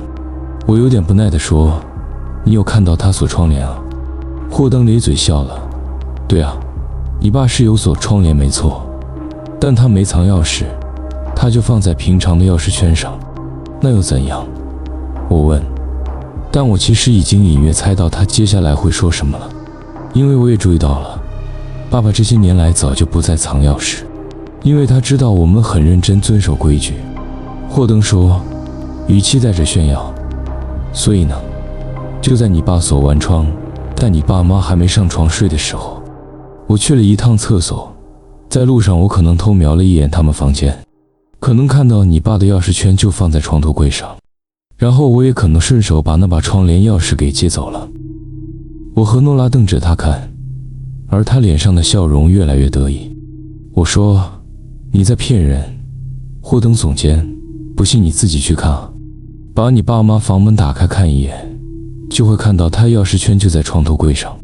我说，你们2个给我留在这里，一根手指都不准动。我快步走向爸妈的房间，但在门口犹豫了一下。如果霍登没有说谎，那我爸肯定会很生气，不只是生气，可能会暴怒。想到这个我就害怕，但我更怕窗户打开，口哨声就在窗外。我小心地把门打开一条缝往里看，但屋里太暗了，什么也看不清。我深吸了一口气，走进房间，才走了2步，我就僵住了。口哨声响起了，而且我这次听得一清二楚，从爸妈房里就能听到。我从来没想过，但现在才发现，他们搬进这间房子后的每一个晚上，都听得到这声音，却从来没告诉过我们。我不知道他们是怎么睡得着的。我站在那里，听着口哨声一点点靠近，不知道该不该开灯，还是叫醒我爸。就在这时，客厅传来一些细微声响，把我拉回现实。诺拉，我大叫，冲出爸妈的房间。霍登和诺拉正站在前门旁边的一扇窗户旁。霍登不是在骗人，我看到他正手忙脚乱地在弄某扇遮板的锁。我听见咔嗒一声，他真的有那把钥匙。霍登短促地笑了一声。诺拉站在他旁边，整个人缩成一团，看起来又怕又可能有点好奇。而此时，口哨声正好就在我们家外面。我想我有发出声音，可能叫了出来，但我记不清了。时间仿佛凝结，钟针像被钉死在表盘上一样静止。但我发现自己开始动了。我不算快，也从来不是什么运动健将，可不知怎地，我在一瞬间就冲到了诺拉身边。我的眼睛紧盯着她，当我听到霍登把遮板整个拉下来准备放手，我听见遮板开始啪地弹起，上卷的声音，我听见口哨声就在窗外，近在咫尺。但我一把抱住诺拉，立刻转过身让她背对着窗户，同时我也紧紧闭上眼睛。遮板啪的一下弹开了，口哨声停了。我感觉到诺拉在我怀里发抖。别看，好吗？我对她说，千万别回头。我们的方向刚好是她背对走廊，我面对窗户。我的眼睛还是闭着的，我感觉她在我肩上点了点头。我用没抱着诺拉的那只手伸出去，试着碰到霍登。我的手擦过她的手臂，她在发抖，甚至比诺拉还严重。霍登，我唤了一声，没有回应。我伸手越过她，小心地摸索窗户，眼睛仍紧闭着。玻璃碰到我指尖时冰冷刺骨，比这季节该有的温度冷得多。我顺着窗面往上摸，想找到拉下遮板的绳子。随着我手往上移，玻璃开始慢慢变暖，而且我指尖能感觉到一股微弱的嗡鸣，似乎有什么东西回馈着能量。我努力不去想窗户另一边会是什么。终于，我摸到了那条绳子，一把拉下遮板，把窗户盖上。我睁开眼睛，借着厨房透出来的微弱灯光，我看见霍登，他脸色苍白，显得很小很小，死死盯着那扇已经关上的窗户。霍登，我又叫了一声。他转头看向我，然后尖叫了出来。接着一切都陷入混乱。走廊亮起了灯，客厅也亮了。爸妈的脚步声在木地板上急促响起。我没回头看他们，我的眼睛还紧紧盯着霍登。他脸色惨白，嘴唇被他自己咬破了，一条细细的血线从下巴流下来。他甚至尿了裤子。发生什么事了？我爸从我身后问道。我勉强转过身，离开霍登的方向，看向我爸，说道：他看了。我从没见过我爸露出害怕的表情，但那一晚，我看到了那是一种古老而丑陋的恐惧，刻在他脸上，是父母的那种恐惧。他用嘴型问我，只有霍登？我点了点头，是的。我爸长长的吐了一口气，他看起来如释重负，我差点以为他会开心的欢呼出声，但当他转向霍登时，他的表情又变了。我心想，也许他对自己感到内疚，因为松了口气的原因是只有霍登看了。这时，门外传来敲门声，我们全都僵住了。霍登低声哀鸣了一下，别开门。我妈说，她站在走廊的门边。我一直以为她对窗户、对吹口哨的事都只是敷衍我爸，但那天晚上，我们全都成了信徒。我注意到，我爸妈手上各拿着一支棒球棒，他们大概是从卧室里拿出来的。敲门声又响了，这次大了一点。拜托别开门，霍登低声恳求。我爸走过去，紧紧抱住了他。我们不会开的，我爸保证说，手环紧握着棒球棒。今晚什么都进不来。咚咚咚，这次的敲门声大到把门都震得咯咯响。霍登又尖叫了一声。诺拉紧紧搂住我的脖子。我妈走过来，在我们身旁跪下，把我跟妹妹紧紧搂住。咚咚咚，打电话报警。我妈对我爸低声说，敲门声立刻停止了。我爸转过头看向我们，你觉得？他话还没说完，门外又响起急促的敲门声，接着变成了有礼貌的轻敲 tap tap tap。警察，门外传来的声音说，那声音听起来完全像我妈，就像鹦鹉在模仿他刚才的话，机械的重复。警察，打电话报警 tap tap tap。警察。我妈把我们搂得更紧。警察，警察，警察，警察。我听见她低声说，拜托别再讲了。我爸说，我觉得报警没用，万一他们真的来了，我们要怎么知道门外的是不是他们？敲门声又一次加重，门整个晃动起来，然后又突然停止了。过了好一会儿，我们听见后门也开始敲了。我们一起转头看向后门，但前门马上又响了起来。前门、后门来回交错的敲，一下大声，一下安静，然后又猛然响起，然后两扇门同时响了起来，沉重的撞击声就像是有人拿大铁锤砸门。接着家里所有窗户、墙壁也开始被敲打，就像我们家变成了一个巨大的鼓，有10几个人在同时乱敲，又像是我们是一只乌龟，而有什么东西在拼命想从壳里把我们抓出来。够了！霍登大喊，敲击声立刻停了。我不会说的，霍登盯住门说，我保证我不会告诉任何人我看到什么，只求你走吧。我们等了将近1分钟，然后我们听见了从霍登刚才看过的那扇窗户传来轻轻的 tap tap tap。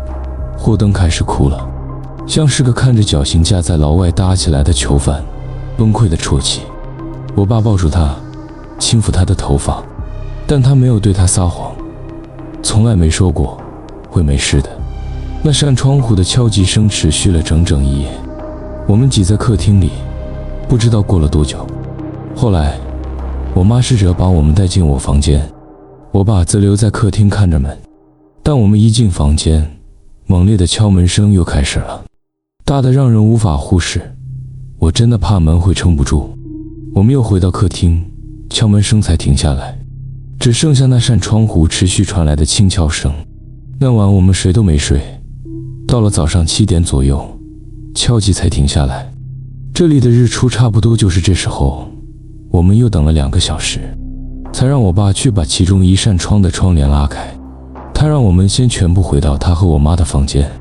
我听见他开了客厅的门，然后又走了回来。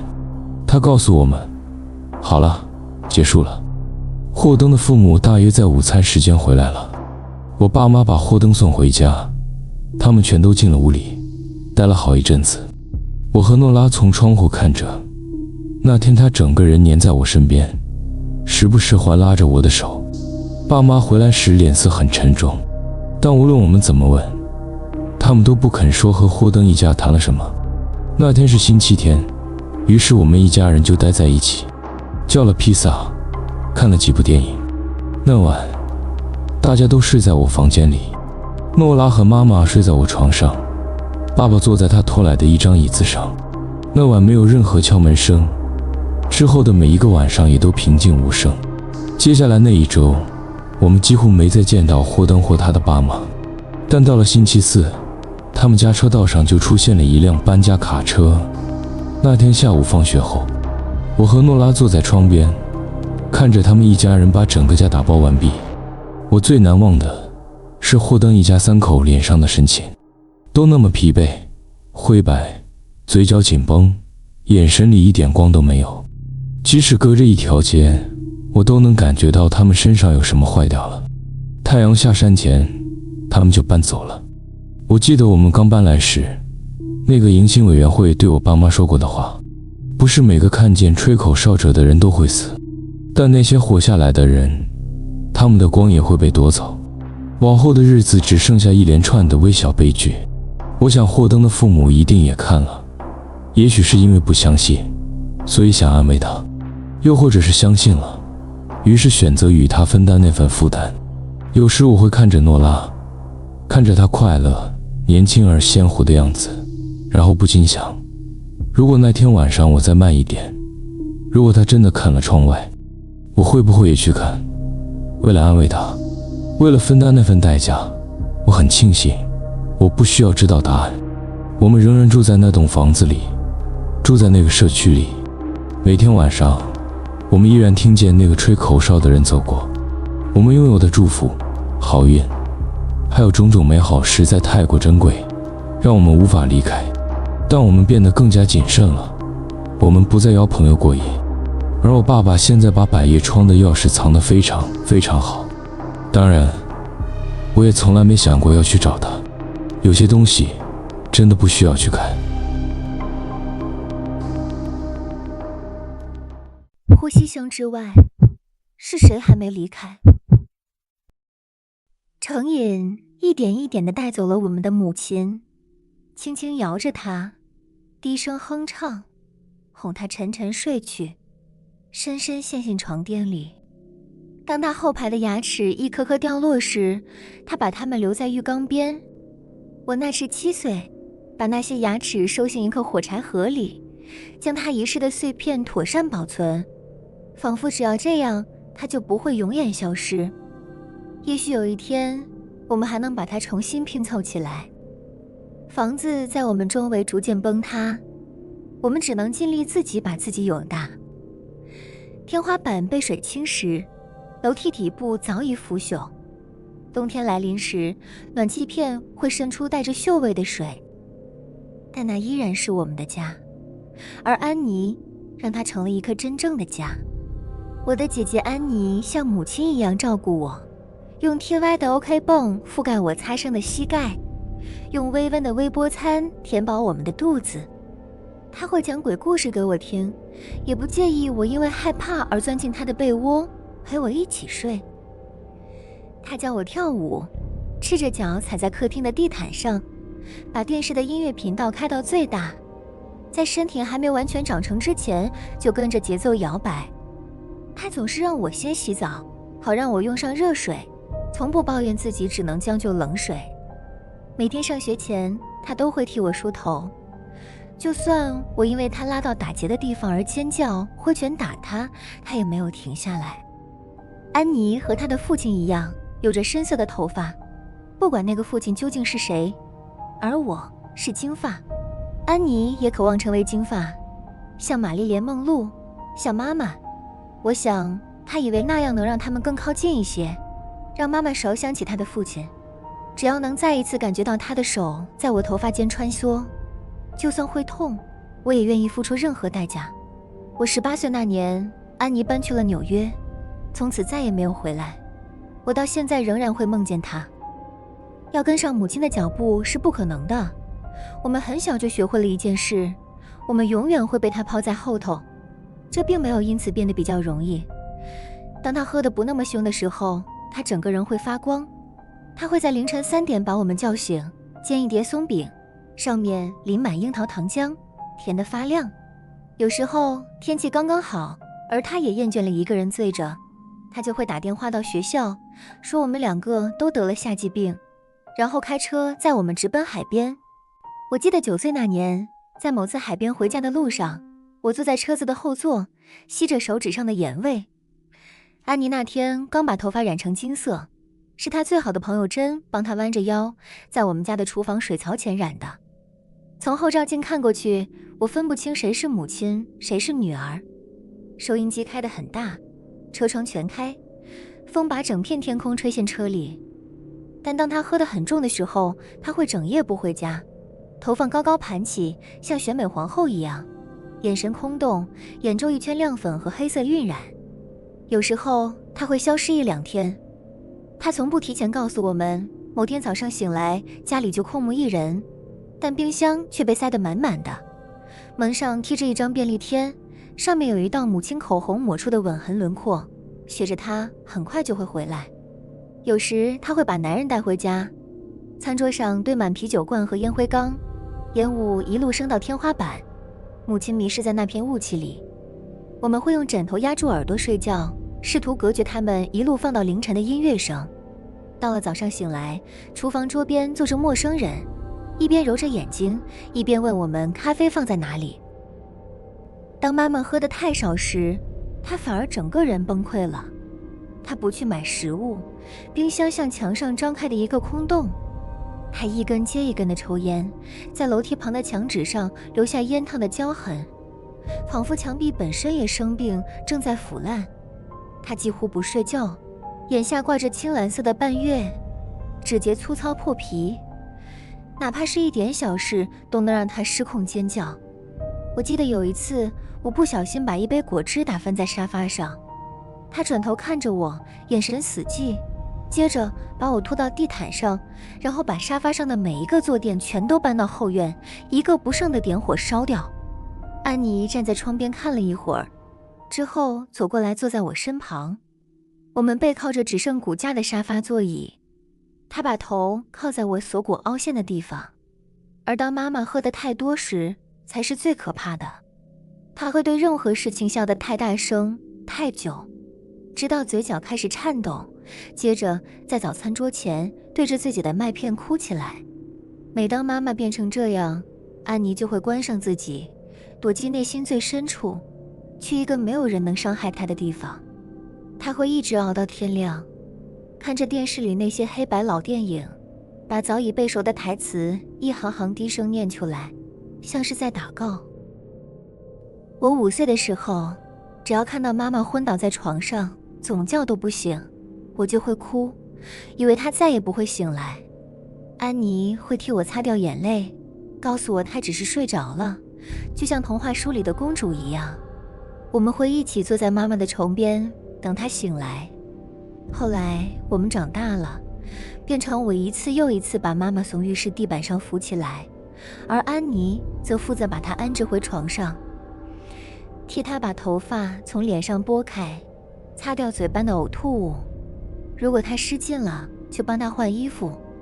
那时候看着他们，再也没有任何怀疑。现在安妮才是那个母亲。那是10月，我13岁，安妮16岁。那天是星期3的晚上，妈妈已经消失了2天。那天早上，她从一支公共电话打来，声音在话筒另一端含糊不清，说她正和一群新朋友玩得很开心，希望我们一切都好。当她问我生日过得开不开心时，我直接把电话挂掉了。我的生日是在前一天，安妮送了我一大堆礼物，草莓味的唇蜜，闪亮亮的指甲油。我没有问她钱是从哪里来的，我也不在乎。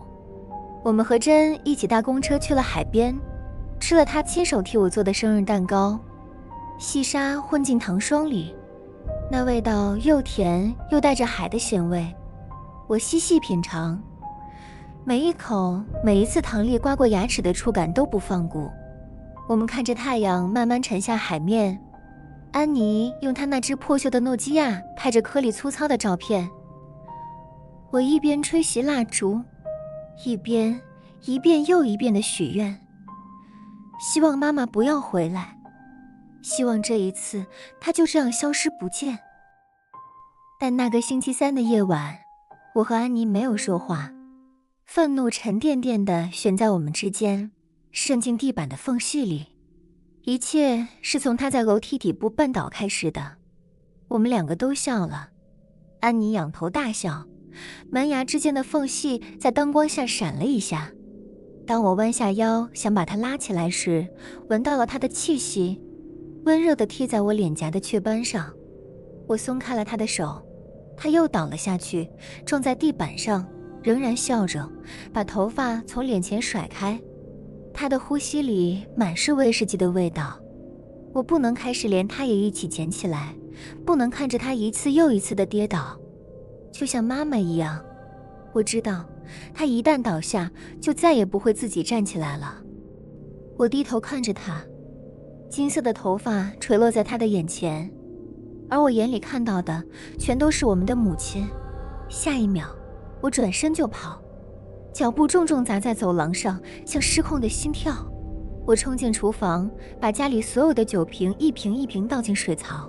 安妮扑上来想阻止我，我推开她，她的手指被溅落的酒液打湿，他抓住我的肩膀，逼我松开最后那一瓶。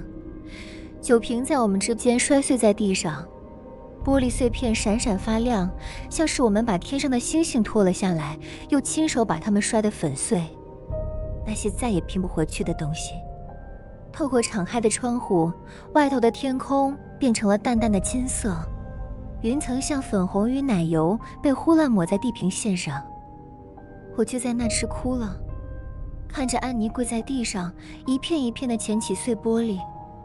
那就是安妮，总是想把事情修好，即使早就来不及了。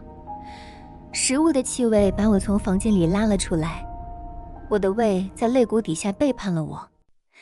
安妮正在煮意大利面，是真正的食物，不是用微波炉加热的那种。她已经把餐桌摆好， CD 播放器里轻声放着 Tammy Wynette 的歌。安妮一边搅拌着浓郁温热的番茄酱，一边轻轻晃动着腰。我们沉默地吃着饭，每咬一口，我就原谅她一次。妈妈从来不煮晚餐，也不记得我从小最爱吃的是意大利面，更不可能清醒到能坐在餐桌前好好吃一顿饭。安妮不是妈妈。我们正在洗碗时，第一次听见了那个声音，一只飞蛾沿着玻璃窗内侧慢慢爬下来。我把窗户推一条缝，让它飞进外头的黑暗里。声音就是从后院传来的，很微弱。我侧着头仔细听，那声音似乎来自很远的地方，是哭声。我心想，大概是隔壁那个2岁的孩子米卡在闹脾气，声音大到连我们都听得见。又或者是街尾那些吸毒者养的那只猫 Lucky Strike 在讨吃的，就像他有时候会做的那样。每次他说线在我脚踝边绕来绕去，我总是想喂他，但安妮总会阻止我，说一旦你开始给，他们就永远不会停止索取。现在回想起来，我不觉得他指的是那只猫。安妮打开了挂在门廊周围的圣诞灯串，我们坐在塑胶沙滩椅上，一起望着天空。小时候，我们常常坐在外面，安妮会指着星星告诉我每个星座的名字，还有它们是怎么被挂在夜空中的故事。直到我长大后才发现，那些故事全都是她临时编出来的。但这个游戏我们现在依然喜欢，对着能辨认出的形状胡乱编造一些荒谬的传说。啊，是的，那个就是库尔斯蛋皮星座。他一本正经地点着头说，那是上帝开敞篷车的时候不小心从车窗掉出来的，结果也懒得捡了。他努力板着脸，却藏不住嘴角的笑意。当然，我挥着手指向越过电线的夜空说，就在烟灰缸星座旁边，那是天使们抽烟休息时留下的。对啊，听说只要对他许愿，所有愿望都会成真。安妮笑着说，她的笑声忽然停了下来，声音变得很轻，脸仰向那片布满死去星辰的天空。我们来替艾米许愿吧，来许愿。于是我们真的这么做了。哭声打断了我们，这一次更近了，而且毫无疑问是人的声音。我们对看了一眼，满脸困惑。安妮耸了耸肩，我则眯起眼睛望向黑暗深处。那声音听起来像个婴儿，又累又迷路，孤零零的。一定是米卡吧，我说着慢慢站起身来。也许他绕到后面来了。靠，你要不要打给康妮，跟他说我们把他送回去？安妮没有回应。我叹了口气，翻了个白眼。好吧，看来又是我什么都得自己来。我走下门廊，草地在脚跟下柔软地陷下去，空气里带着快要下雨的味道，清新干净，像正在生长的什么，一个尚未兑现的承诺。艾姆，安妮的声音绷得很紧。我转过身看她，原本还带着笑，但在看见他脸上的表情时，那笑容瞬间死去。艾姆，现在就进来。他的视线越过我，死死盯住黑暗深处，一只手在身后拉开门，手指慌乱地摸索着门栓。我僵在原地，赤裸的脚踩在泥土里。我已经看见他在看什么了。后院围栏旁的灌木丛里蹲着一个人，膝盖被整整齐齐地收在下巴底下，双臂紧紧抱着腿。他的嘴张得很大，又慢慢合上，一开一合地哭着，像个迷路的孩子。在黑暗里，不，那不是孩子，那是某个在假装的存在，模仿着那种声音，在黑夜里张开闭合。忽然之间，他猛地挺直身体，像被拉扯般弹起来，脸依然隐没在黑暗中。他又高又瘦，瘦得不像正常的人。恐慌逼着我动了起来，那种残留自我们还住在树上的年代，属于野兽的本能推着我往前冲。我比安妮快，一把把她拖进屋内，重重甩上门。锁上的瞬间，我听见门板在铰链上震动。我们隔着门看着那个人慢慢朝房子走来，步伐刻意而修长。安妮伸手抓住我，握得很紧，然后把我转过来，双手扣住我的肩膀。不要转身，安蜜，不要回头。我本能地想越过肩膀，看向外头的黑暗。安妮猛地捧住我的脸，用力阻止我，摇了摇头。那一刻，我知道她是认真的。她的声音裂开了。她清了清喉咙，紧紧抓住我的手，力道大得发疼，指甲陷进皮肤里，像是在把自己钉在现实中。我低头看着我们交握的手指。我们是由同一副骨头长大的。我会打电话报警，一切都会。她的声音颤抖，卡住了，眼泪越过她的睫毛滑落，像尚未落下的雨。安妮从来不哭。你的手机在门廊上，她低声说。胃酸立刻翻涌上来。她的手机在楼上，正在充电。一阵轻柔的哒哒哒敲击声填满了沉默。安妮转向窗户，眼白外露，眼睛睁得过大。那是某个人的额头，一下又一下地抵在玻璃上的声音。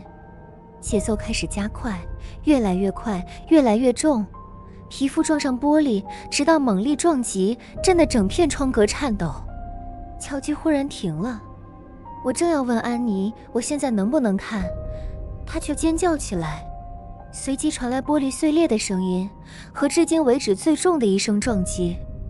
院子里的那个东西刚刚把自己的脸狠狠砸进窗户，砸到玻璃碎裂。我们冲上楼梯，一次跨2阶，凭着本能避开那些因干腐而塌陷的阶梯。我回头看了一眼，安妮立刻把我的脸拉回来，不让我看见。破碎玻璃的声音在身后回荡。我们冲进浴室，反锁了门。一道细长哀嚎般的哭声在走廊里响起，像婴儿在呼唤母亲，被困在墙壁与上锁的门之间来回回荡。安妮把背死死抵在门上，双脚顶住浴缸，手里紧握着她从厨房抓来的刀。我也一样，和她肩并着肩。楼梯上传来缓慢的脚步声，刻意而随意，仿佛毫不着急。哭声已经变了调，带着嘲弄，几乎像是在笑。尖细刺耳的声响忽然爆开，又变成咯咯的笑声，高亢而突兀，停下来，接着再度开始。楼上第一扇门是我的房间，我们清楚地听见它被猛地撞开的声音。他们在找我们，这他妈到底是怎么回事？我问安妮，连不停落下的眼泪都懒得去擦。我看着姐姐从地板上撑起身子，双手顶在门上。这时，第2扇门被撞开了，妈妈的房间。走廊里下一间就是浴室。安妮把我拉起来，把刀塞进我手里。我拼命摇头，把刀推回去。光是想到如果我必须用它会发生什么，就让我恐惧地发抖。安妮用力推了我一把，把刀重新压进我掌心，拇指狠狠按在刀刃上，深到渗出血来。我眼睁睁看着阻街的血沿着手腕滴落，蜿蜒成一条红色的小路。他仍忍着痛，把刀往我手里推。我接下了那把刀，有什么东西重重撞在与浴室相连的那面墙上，妈妈房间的那一侧。随之而来的是一声尖锐刺耳的嚎叫。我屏住呼吸，感觉到心脏在喉咙底下狂跳，野性而失控。姐姐说我要去我房间拿手机。我猛烈地摇头，正要反驳，安妮一把捂住了我的嘴。我尝到了她手上的血味，又咸又甜，像海边的生日蛋糕。会的，我要去拿手机，我会打给警察，我们会没事的。我又摇头，这是唯一的办法。等我出去之后，你一定要把门锁上，不管发生什么事，不管是谁，都不可以开门。不是为了我，也不是为了任何人。答应我。我还在摇头。安妮把手更用力地压在我嘴上，牙齿被挤压着嘴唇，痛得我眼眶发肉。答应我。艾姆。隔壁房间传来什么被砸碎的声音。安妮替我把头发拨开，温柔地塞到我耳后。答应我。她用嘴型这样说，然后极慢地解开门锁，门栓轻轻刮过金属。我看着她肩膀的弧线消失在门外的黑暗走廊里，像月亮被拾去一样。然后她不见了。有那么一瞬间，我动不了，也呼吸不了。接着我猛地把门栓拉上，就在同一秒，有什么重重撞上了门外，随之而来的是一声尖细刺耳的尖叫。门把剧烈上下晃动，力道大到把其中一颗螺丝震松，掉了下来，在瓷砖上滚向我。然后一切归于寂静。我背靠着门坐下，手里握着那把刀，却只希望自己握住的是安妮的手。还是安静，只有我，还有我的呼吸，一点一点把房间填满。艾姆。一道声音从门外传来，我猛地一颤，双手死死握住刀柄。宝贝，发生什么事了？妈。我的声音裂开了。妈妈，是你吗？我抱紧自己，浑身发抖，努力让自己不要动。亲爱的，没事的，打开门就好，没事的，让我进去。门把又晃动了一下，这次温柔得多，让我进去，一切都没事了。他敲着门，我的手搭上了门栓。宝贝，对不起，我很抱歉错过了你的生日，对不起，我是个这么糟糕的妈妈，拜托。他的声音碎裂，开始哭了起来。让我进去吧，宝贝，对不起，真的对不起。我紧紧闭上眼睛。他听起来那么悲伤，那么迷失。我只是想像小时候那样被他抱在怀里，就像我从秋千上下来，膝盖擦破时那样。也许这一次他是认真的，也许一切真的会好起来。我的手再次摸向门栓，接着门外传来我子集的声音，温柔又熟悉。对啊，艾米丽，让我们进去吧，一切都没事了。我的手僵在门栓上，另一只手握紧了刀。安妮从来不叫我全名，一只手猛地拍在门上，门把剧烈晃动。艾米丽，让我们进来。安妮的声音忽然变得低沉而沙哑，随后是和先前一样尖细刺耳的咯咯笑声，接着是妈妈的声音，哭着哀求着，音量越来越大。让我们进去，让我们进去，让我们进去，一遍又一遍，伴随着拳头砸在门上的声音。我想起恶魔与怪物，那些我们在睡前祈祷不要从床底爬出来的故事。那不是我子杰，你也不是我妈妈。我对着门尖叫，双手抱住头。我爬进浴缸里，把自己蜷成一团，抱紧自己，刀抵在胸口。我不知道门外的是什么，但我知道，那不是安妮，那不是那个在我乱转电视频道时会骂我的声音，不是那个替我唱生日快乐歌的声音，不是那个即使我成绩很烂也告诉我很聪明的声音，不是那个替我念那些永远不会醒来的公主故事的声音，那不是人类。楼下传来怦然巨响与叫喊声，接着是许多人奔跑的脚步声。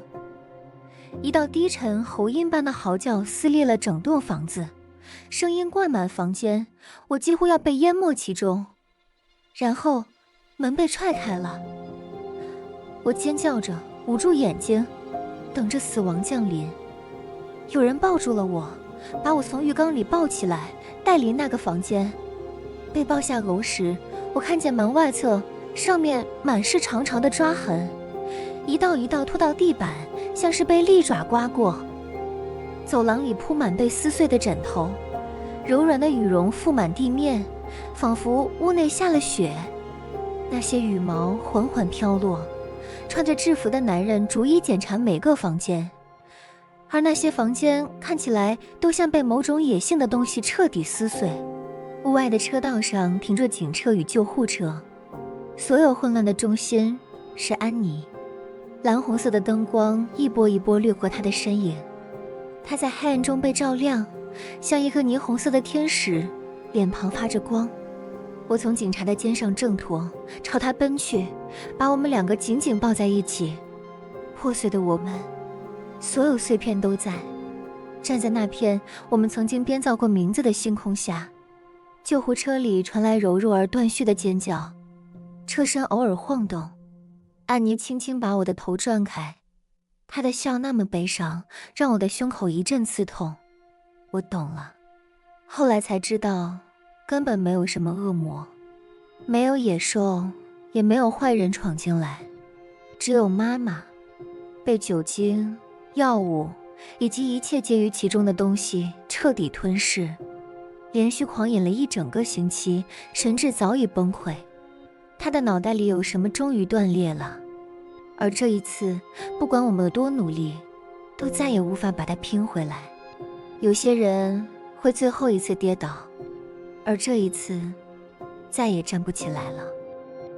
安妮在花园里看见了他，血从他的嘴角滴落，前臂上的针孔痕迹鼓起，像一条条未曾标记的道路。他瘦得只剩骨架，眼神绝望，只想再来一次，再补一针。他冲进厨房找我倒掉的那些酒，没找到之后便转而来寻找他藏在浴室里的那批药。他要的不是我，他只想要门另一边的毒品。他醉得太深，深到几乎能完美模仿安妮的声音。后来我才明白，真正的怪物是那些慢慢把你吞噬的东西，装在瓶子里的，藏在针头里的，或是堆在你每天早上无法起床的慢潮理由清单末端的那些。有时怪物正是养育你或最爱你的人，但要不要让他们进来，选择权始终在你自己手上。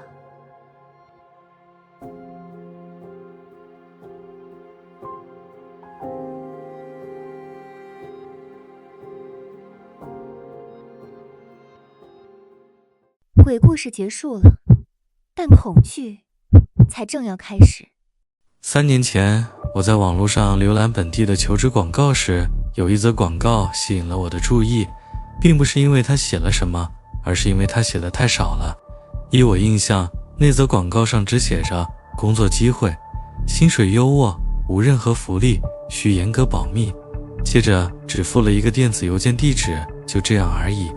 当时我正管理一家英乐商店，但已经开始听到风声，说店里可能会在1年内关闭，而我被调往其他分店的机会也微乎其微。这几天我心情沉闷，不断翻看着各种求职广告，但那一则是第一次让我眼睛一亮的，或许只是因为它太诡异，也让我感到无聊时多了一丝好奇。于是我寄出了那封电子邮件。半小时后，我收到了回复，信里告诉我让我在一个确切的时间去市区高档地段的一栋办公大楼接受筛选，我便照着前往。在大厅里等了几分钟后，有人带我进了一间办公室，递给我一叠表格与问卷，让我逐一填写。他们收走后，只告诉我会再联络。过了1个月，我几乎已经把这件事忘了，却突然接到电话，通知我已经进入第2阶段的甄选。这次他们又给了我一个新地址与时间。等我抵达时，这次是在距离上次20英里的另一个高级办公园区。迎接我的是一名自称所罗门先生的男子，他带我走进一间宽敞的房间，里头只有一张桌子和一张椅子，桌上放着2个大型萤幕、一组键盘与滑鼠，以及一个用螺丝固定在桌上的金属箱子。箱子上有2个巨大的按钮，一个红色，一个绿色。他告诉我，这个房间就是未来我若接受这份工作时所处环境的缩影。接着，他开始向我解释这份工作的内容。我的工作时间是1周7个班次，每班6个小时。工作内容很单纯，至少他是这么说的。我必须提早10分钟到达，进入一个像是更衣室的外部区域，那里会有一个专属于我的置物柜。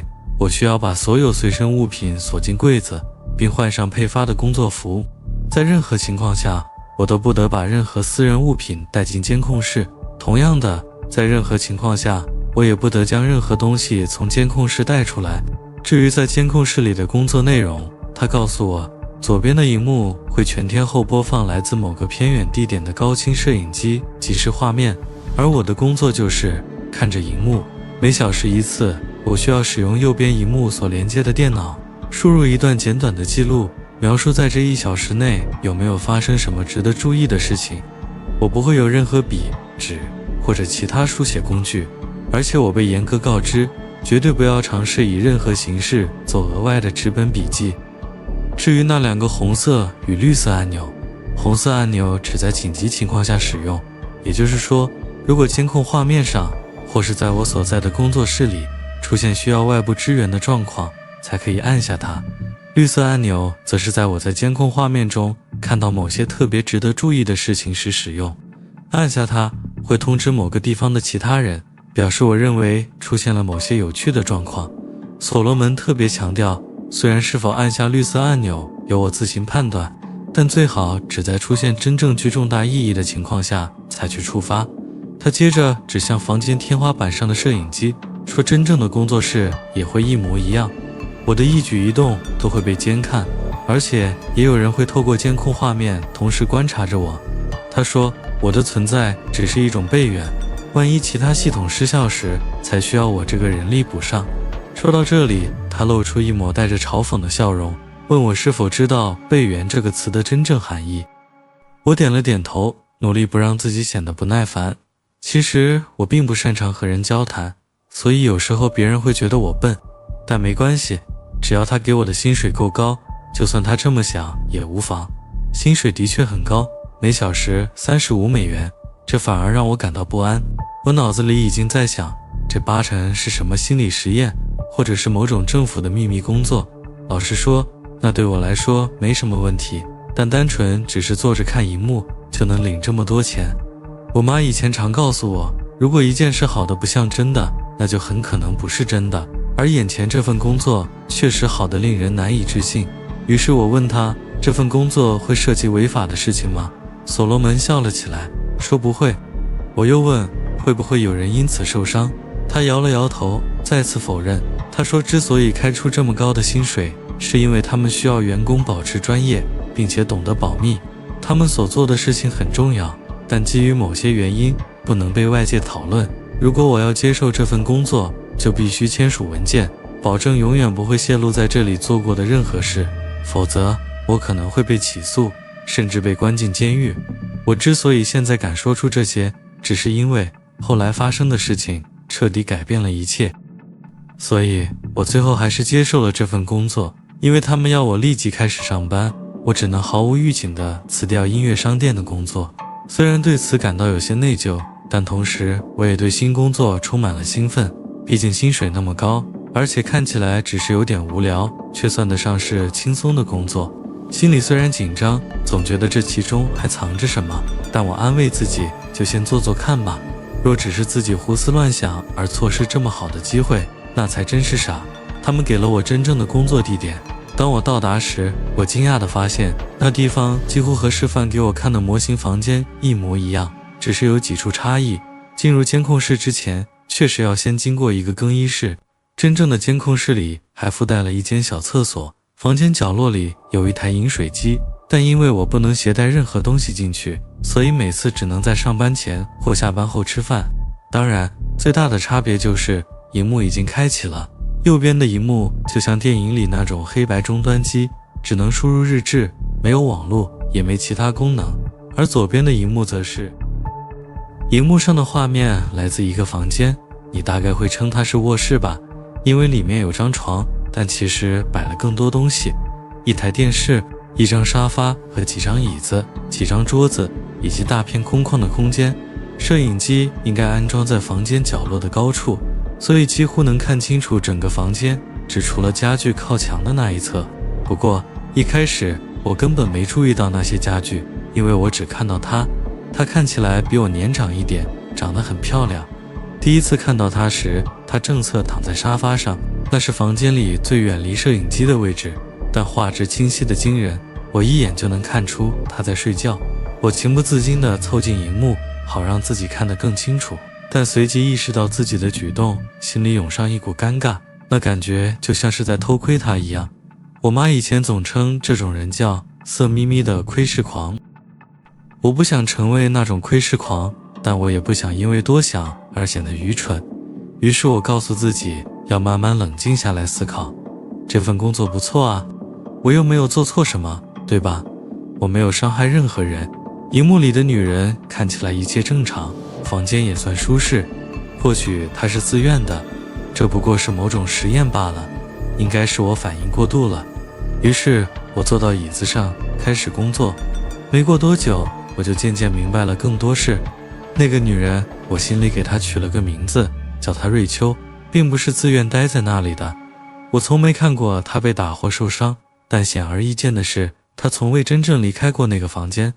她唯一会去的地方大概是荧幕看不到的浴室区域，除此之外，她从来没有自由外出过。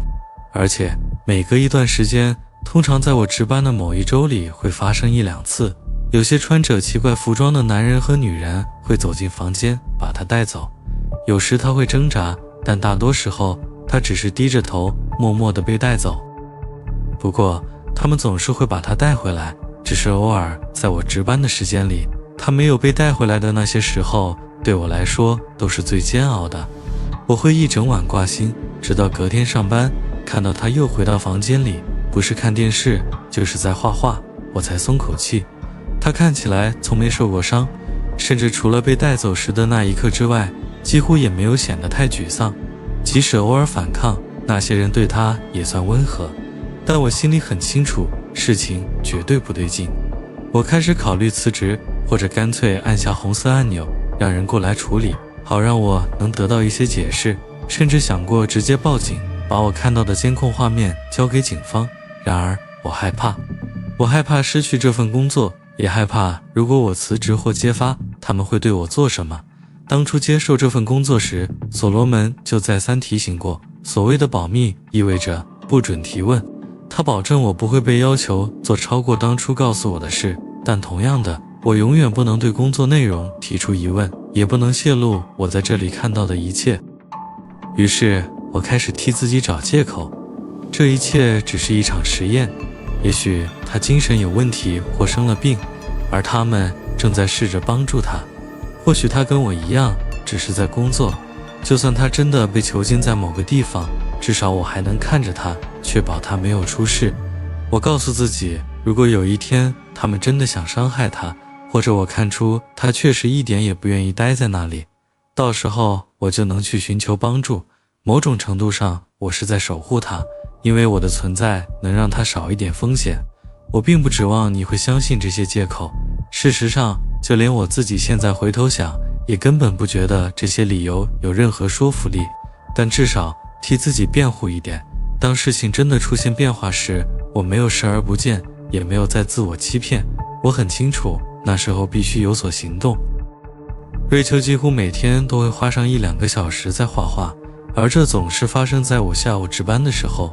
那个房间里，我从没看到过窗户，但我猜她要么是靠着时钟，要么是凭助自己的生理时钟来维持某种规律的生活。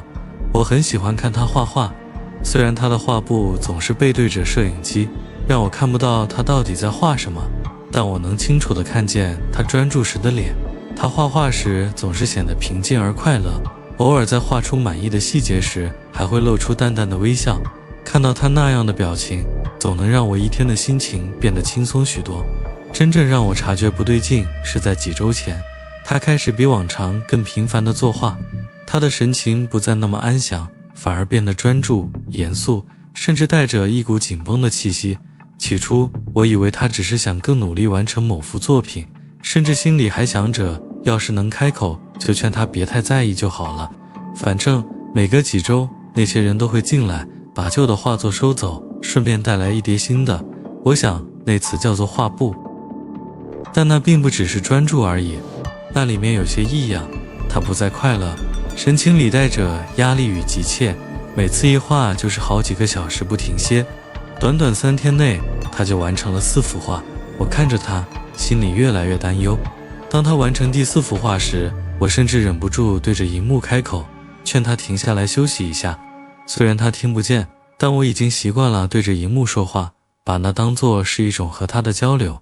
可是他并没有停下来，相反的，他开始搬动那些完成的画，把它们一一摆放到房间最远端的长沙发上，先放靠背，再放座位。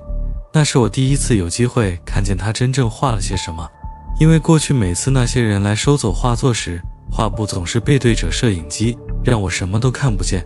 我依旧为他的状态担忧，但同时心里却涌上一股喜悦，因为我终于能看到他的作品了，那是一种既兴奋又震撼的感觉。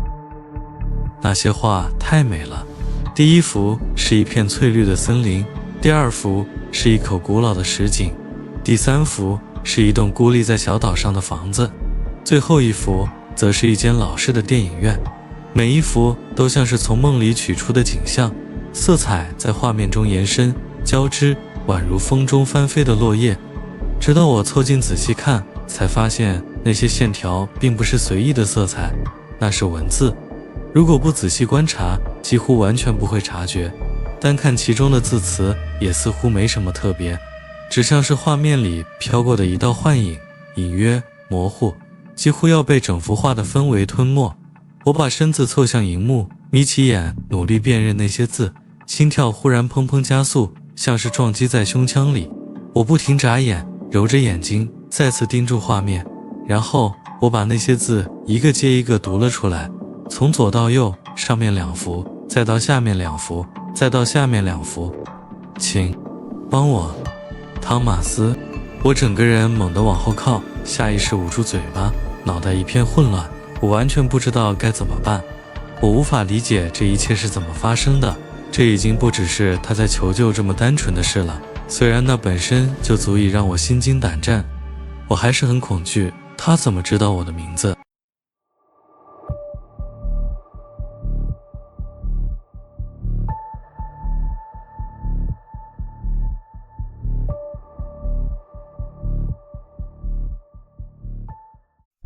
今晚谁会陪你熬到天亮？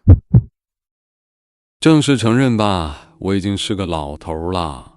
过去这几年，我一直安慰自己说，我还在70出头，但数学这东西简单又残酷。今天是我75岁生日，天啊，岁月真的飞逝得太快了。我不是来听你们祝我生日快乐的，这根本不是什么值得我高兴的里程碑。当然，我还能活着，我心里还是感激的。但我发现，随着一年一年过去，我能为之活下去的理由却越来越少。骨头隐隐作痛，孩子们都住得很远，而我床的另一侧已经空了整整8个多月。事实上，今年11月，一旦我投下反对那个该死的川普的一票，也许我就真的什么都不剩了。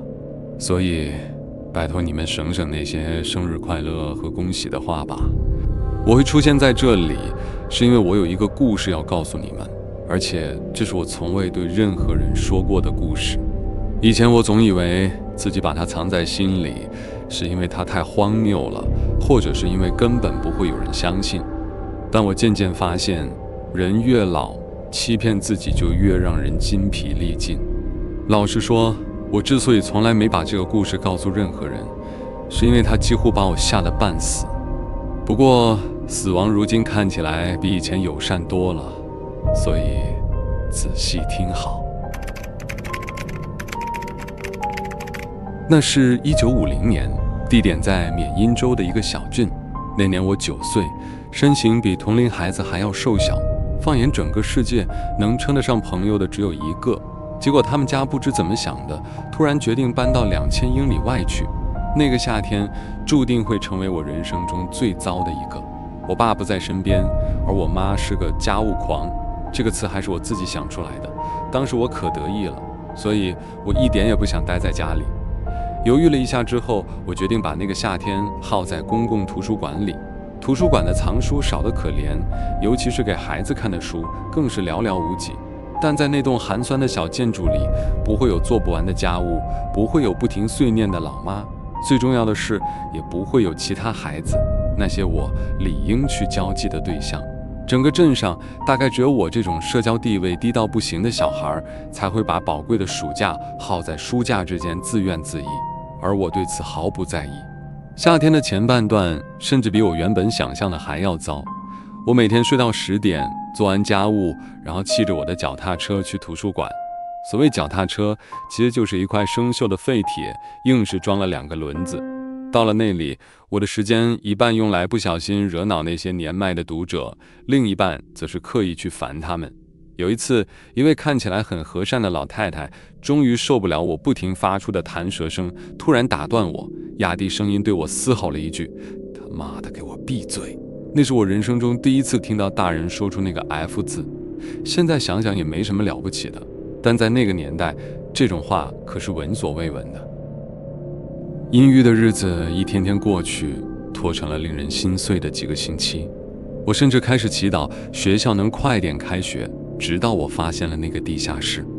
我原本以为自己早就把整座图书馆逛遍了，但有一天，在外文书区后方最偏僻的角落，我撞见了一扇从未见过的小木门。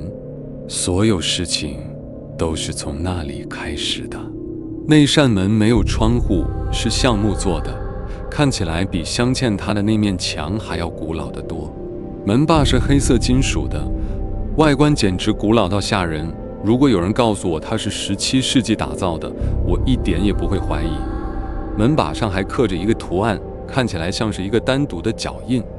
我隐约感觉到门后的东西是被禁止接触的，而这也意味着它大概会是我整个夏天最有趣的发现。我迅速左右张望，确认没有人注意到我，接着转动那沉重的门把，闪身钻进门后，并把门关上。里面什么都没有，只有黑暗。我往前走了几步便停了下来，被那彻底包围我的阴影煞得不安起来。我在空中挥动双手，试图摸到墙壁、书架或任何能让我抓住的东西。结果我碰到的东西要隐蔽得多，却也实用得多。一条从上方垂下来的小绳子，我紧紧抓住它，用力往下一拉。在那个年代，许多灯泡都是用拉绳开关的，而这颗正是其中之一。我的周遭瞬间亮了起来，我正站在一个小小的满是灰尘的平台上，看起来已经很久没有人踏足过。左手边是一座吱嘎作响的螺旋楼梯，全是木头做的，感觉随时都会塌掉。那颗灯泡是这个空间里唯一的光源，而且亮度微弱。当我探头越过扶手往下看时，楼梯的底部直接融进了一片黑暗之中。我开始感到害怕了。这个地方，不管它到底是什么，怎么想都不该出现在一间小镇图书馆里。那感觉就像我身处于一栋完全不同的建筑里。但没有哪个9岁的小孩会甘心让一个谜团就此放过。现在回想起来，我真希望能对那个尚未发育的自己说一句：转身回去吧，回头，做任何事都好，只要别走下那道楼梯，你会少掉很多个失眠的夜晚。我会这么告诉他。可惜当时我什么都不知道，就算知道了，说不定也不会听。于是我没有回头，我深吸一口气，握住扶手，目光死死盯着前方，开始一步一步往下走。扶手上的木头干裂粗糙，布满了木刺。我立刻松开手，张开双臂保持平衡，小心翼翼地在楼梯上前行。那段楼梯非常长，至少感觉起来是如此。而我头顶上方只有那颗拉绳灯泡投下的微弱光芒，心脏在黑暗中疯狂跳动，毫不留情。我想，就连小孩也能察觉出事情不对劲，只是他们不一定在乎罢了。当我的双脚终于踩上楼梯底部的水泥地时，头顶那颗灯泡所投下的光几乎已经成了记忆。可就在那时，出现了另一个光源。天啊，我这辈子都忘不了。在我正前方是一扇门，巨大无比，颜色是深沉的红色，光正是从那扇门后透出来的。沿着门的4个边缘渗出细细的光线，勾勒出一个阴森、微微发亮的长方形。第二次，我深吸了一口气，走进了一扇我不该踏入的门。与我刚走出的那间潮湿阴暗的空间相比，门后的房间简直亮得刺眼。等双眼适应了光线之后，眼前的景象几乎让我屏住了呼吸。那是一间图书馆，一间完美到无可挑剔的图书馆。我张大了嘴，满脸惊叹，几乎带着一种近乎虔诚的心情，慢慢走进那个房间。它美得不可思议，规模比楼上的图书馆小得多，小上不少，但仿佛是专为我量身打造的一样。书架上塞满了色彩鲜艳的书名，房间中央的2张扶手椅看起来舒适的无可挑剔，而那股气味，老天，那气味简直难以形容。那是一种柑橘与松木混合的香味，我真的找不到合适的词来形容，只能说在我75年的人生里，从来没有闻过比那更美好的气味。这个房间是什么地方？为什么我从来没听人提起过？为什么这里一个人也没有？这些才是我当时应该问自己的问题，可我已经完全沉醉了。当我望着满屋子的书，在那仿佛天堂般的气味中沉浸其中时，我脑中只剩下一个念头：我再也不会感到无聊了。说实话，无聊只躲了我3年。就在我12岁生日那天，距今整整63年前，一切都改变了。在那一天之前，我只要有机会，就会前往那个位于地下室的避风港，通常1个星期好几次。奇怪的是，我从来没在下面见过任何其他人，却也从未因此引起任何人的怀疑。我从不把书带出那个房间，而是每次回去时，直接拿起上一次读到一半放下的那一本。我总是坐在同一张深紫色的扶手椅上，而他的孪生椅子则始终空着，正对着我。那张椅子是我的，另一张，我想，就算是当时的我，也说不出比现在更清楚的形容。但有一点我很确定，那张椅子不属于我。我12岁生日那天，我到得比平常晚。妈妈邀请了几个同学和一些表亲来家里替我庆生。这个举动与其说让我感动，不如说让我感到疲惫。老实讲，我只想在生日那天坐着看书，呼吸那天堂般的气味。最后，客人们总算都走了，而我赶在图书馆关门前大约15分钟抵达。这并不重要，工作人员在锁门前从来不会检查地下室，我想待多久都行。那天晚上，我正贪婪地读着一部史诗冒险故事的最后几章，骑士、长剑、巨龙之类的情节。我直到读完最后一行字，合上书本时，才闻到那股气味。原本精致迷人的香气变质了。我坐在那里，心神不宁。理性上，我知道那味道其实和以前一模一样，还是那股柑橘与松木的混合气息，只是我对它的感受变了，而我不再喜欢它。那就像是一种嗅觉上的错觉，就像那张经典的图画，一开始你看到的是一名回头张望的年轻女子，可突然之间，你意识到那其实是一个正面对着你的老妇人。一旦你看见了，就再也回不去了。那一刻，我也一样，我再也无法闻回去了，魔法破灭了。那股气味，第一次似乎有了明确的来源。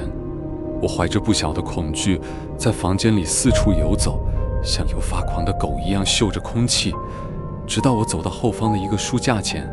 那个书架本身再普通不过，只有一本书例外，厚重的皮革装订，封面是褪色的深酒红色，书籍顶端醒目地印着一个黑色的脚印，气味正是从他身上散发出来的。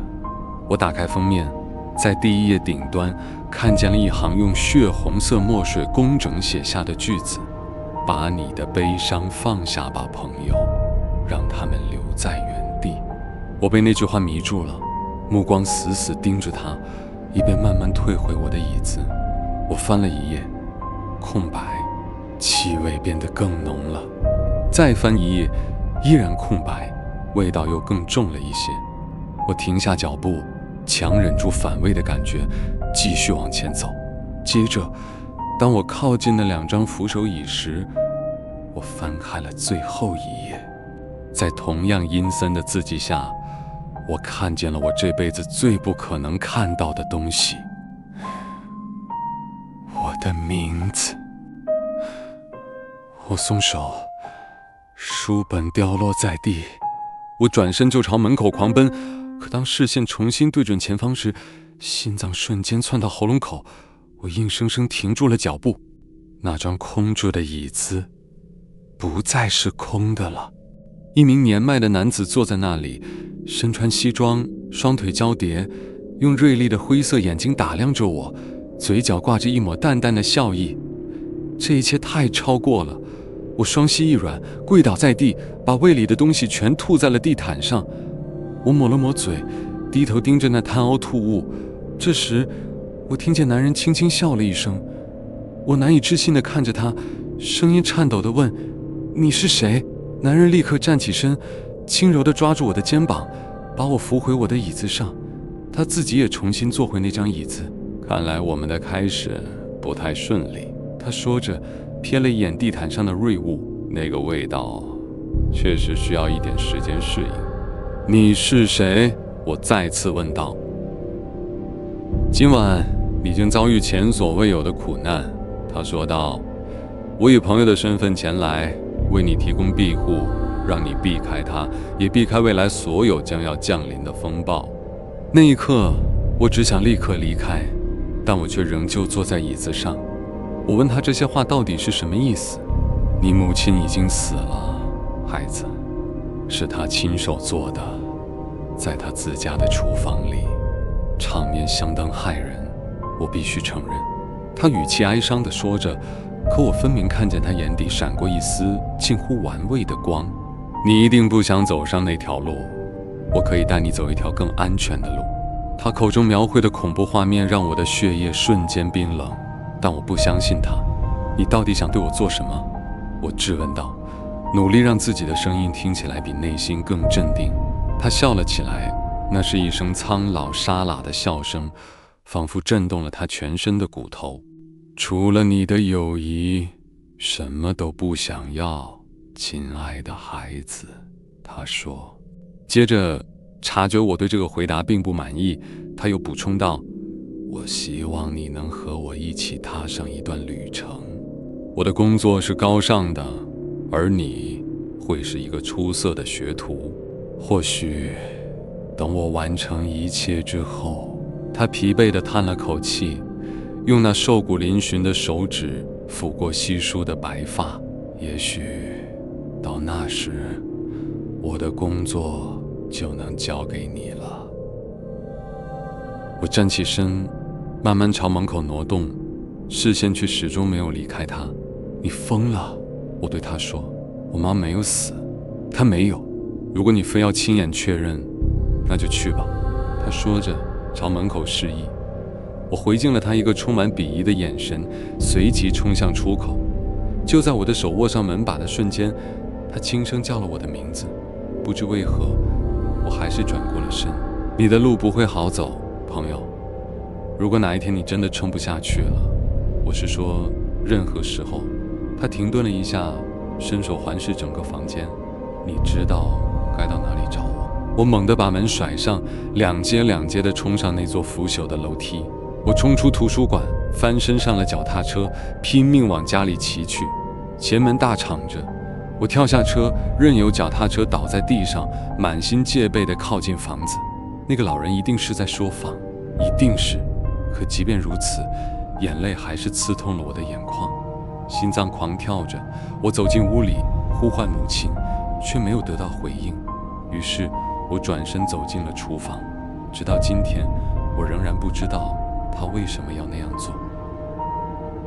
我一辈子都住在那个缅因州的小镇，只是几乎刻意避开公共图书馆。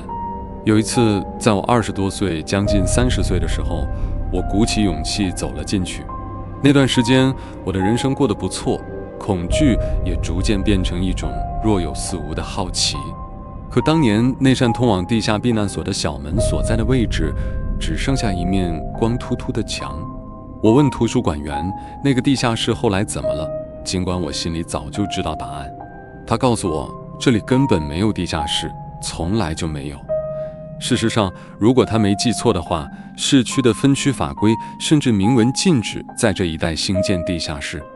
自从那个遥远的生日之后，那股甜腻到令人作呕的气味，那种有毒的柑橘与松木混合味，就一直缠着我不放。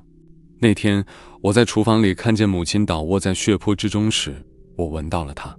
后来，有个自称是我父亲的男人敲响我大学公寓的门，向我讨钱。在我拒绝后，把我打到只剩一口气时，我闻到了它。我的妻子流产第2个孩子时，我闻到了；第4个孩子流产时，我又一次闻到了。当我们的大儿子喝得烂醉，开着家里的别克车把他的女朋友害死时，我同样闻到了那股味道。随着妻子病情加重，我开始不时闻到她。